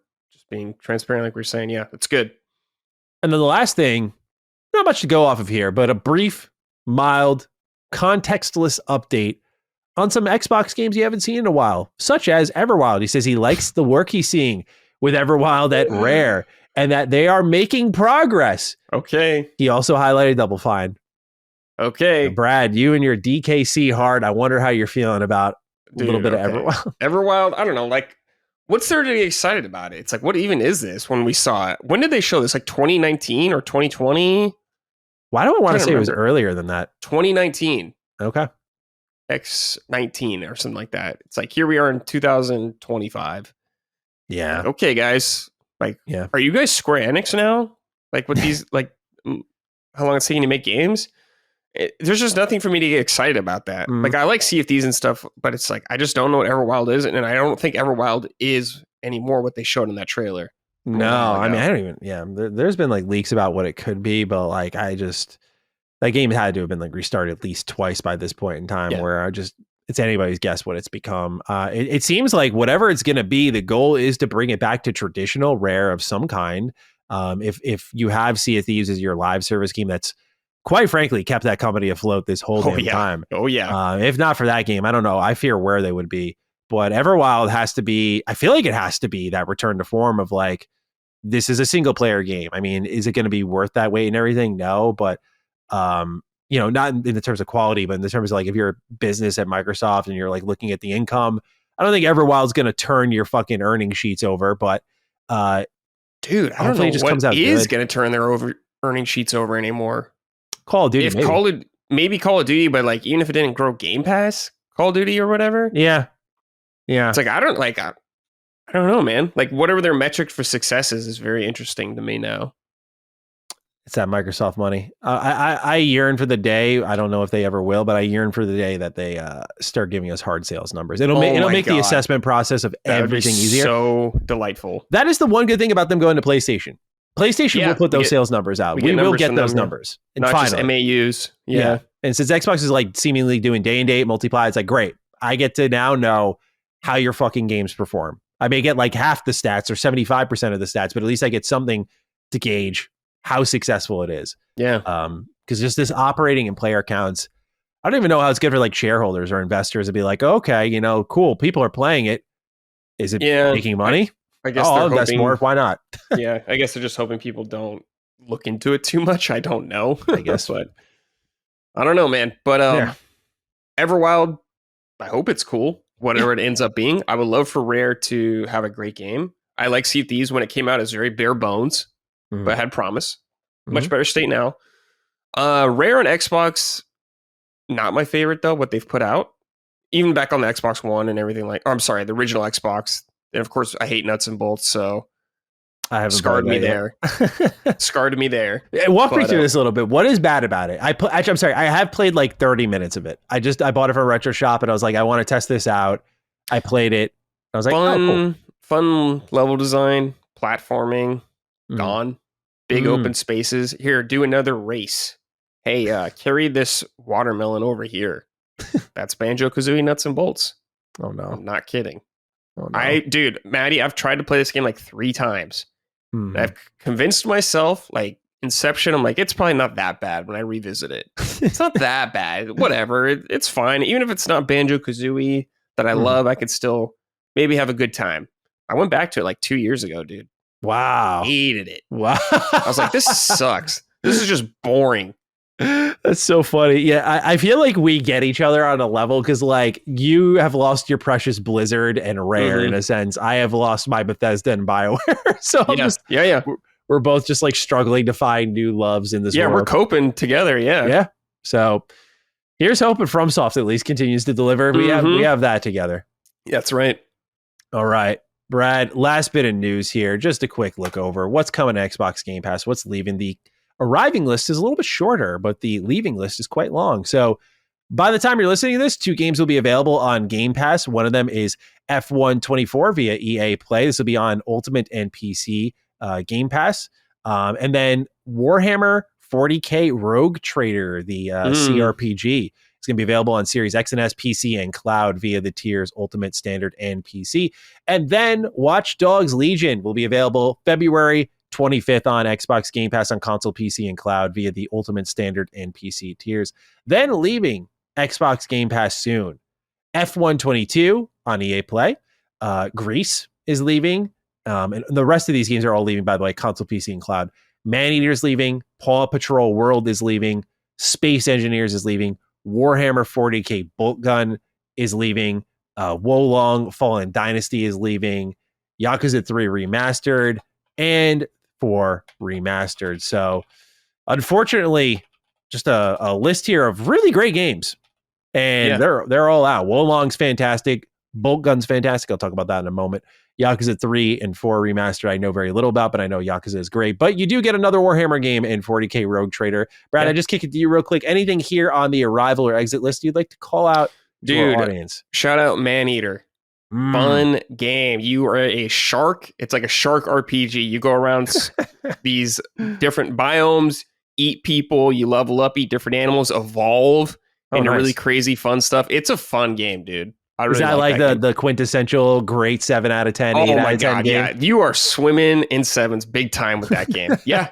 It's definitely worth a play, man. It's fun. And there's nothing like it. Like a shark RPG. Yeah, very unique. I thought that would get like another entry or something. It seemed like it really grabbed a lot of people. Yeah. Right on. Well, speaking of Game Pass pick of the week time. So I'm up this week. We have a write-in from our audience, which kind of leads right into mine. Nevitz says, "Hey, Duke dudes, I have a double Game Pass pick of the week because both these games are exiting the service.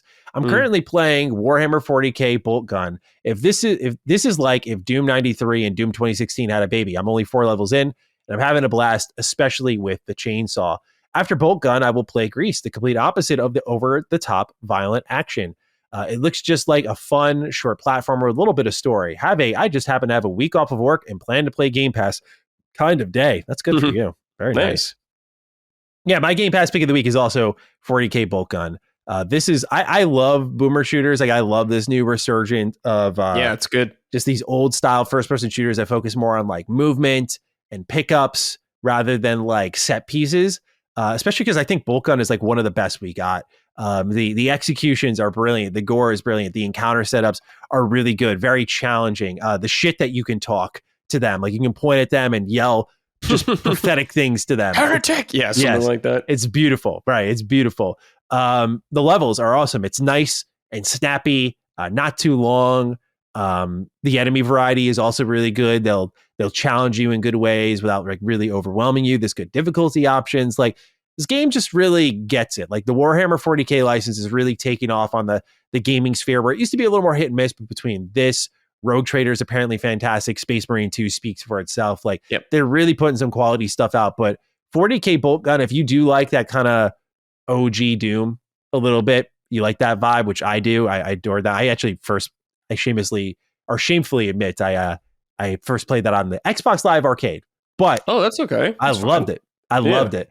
That was where I discovered OG Doom. And so, like, to get more of that, but with like modern design sensibilities and more environmental diversity and that sort of stuff, like, this game has a ton of big exterior spaces, and it could be, like I said, a really good challenge. Like, this is a great pick up and play, because out of everything you got on this list, I mean, Grease is also like a really short one, but like Warhammer 40K Bolt Gun, you can bang that out before this thing leaves the service pretty easily. So really, really great game. I just wanted to give that some love. Brad, anything from you on Game Pass pick of the week, if at all? I'm surprised this is still on there. Lies of P.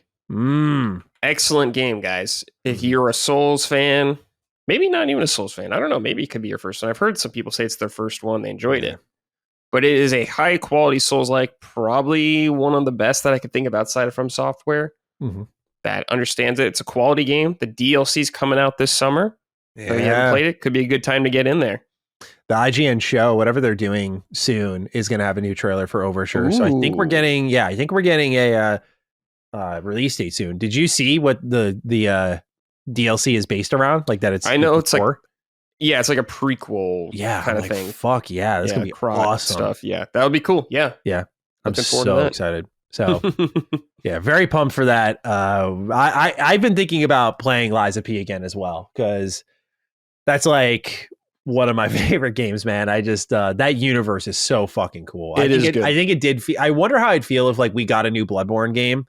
Like, would I feel differently about that? But I really feel that game answered a lot of bells. It can kind of like help fill the void. Yeah, that Bloodborne left. Plot is very Bloodborne feeling. Yeah. So if you're missing Bloodborne, like many of us are, this game stands on its own 2 feet. But it has moments where you're like, good old Bloodborne. Yeah. And this game has that, you know. Yes. They completely studied the FromSoft playbook. They sure did. Yeah. Without much reluctance. That's not a bad person to copy homework from. Oh, 100%. Yeah.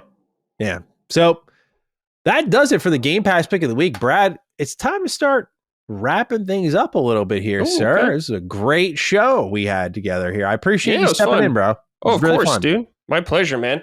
Happy to be with you, chat with you. I don't get to chat with you too much, so it is fun. I know, we DM occasionally, get a little summon sign. I'll be there next week, so that'll be fun. So I'll be seeing you again soon. We'll be talking lots of games there. Yeah. But yeah, I appreciate you stepping in, because obviously it's very rare Cog is indisposed, and you were on that sort of standby, if you will, where you were just kind of like, hey, dude, if you need me, I'll be there. So absolutely, man. I appreciate Anytime you I can help. Appreciate it a lot. So yeah, no problem, dude. Ladies and gentlemen, give Brad your love. He made this episode happen. And otherwise, it's time to pick a hashtag for the week, Brad. Okay. I forgot how you guys do this. It's usually just something DD. Like, you know, it could be fill-in DD. It could be AI DD. It could be MUSE DD. I don't know. It could be. Yeah, it's got to be MUSE DD, right? Yeah, I feel like that's the right one. It's got to be MUSE DD. Yeah, it's a huge story, man. 100%. I'm right there with you. So that'll be the hashtag. You got to the end of the episode. Use the hashtag MuseDD. You can tag me on Twitter. I'm at G7status. You are at, actually don't Bradley Ellis 87. There we go. I knew it was a number. I was like, which one is it? Bradley Ellis 87. You can tag him there. Right.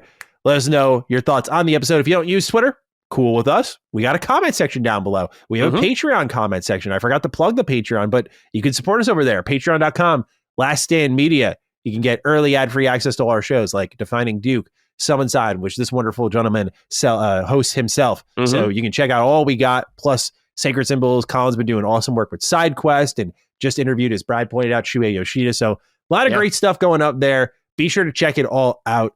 Other than that, excellent doing this with you, Brad. We'll catch all of you in the next episode of Defining Duke and Xbox Podcast. Until then, peace out.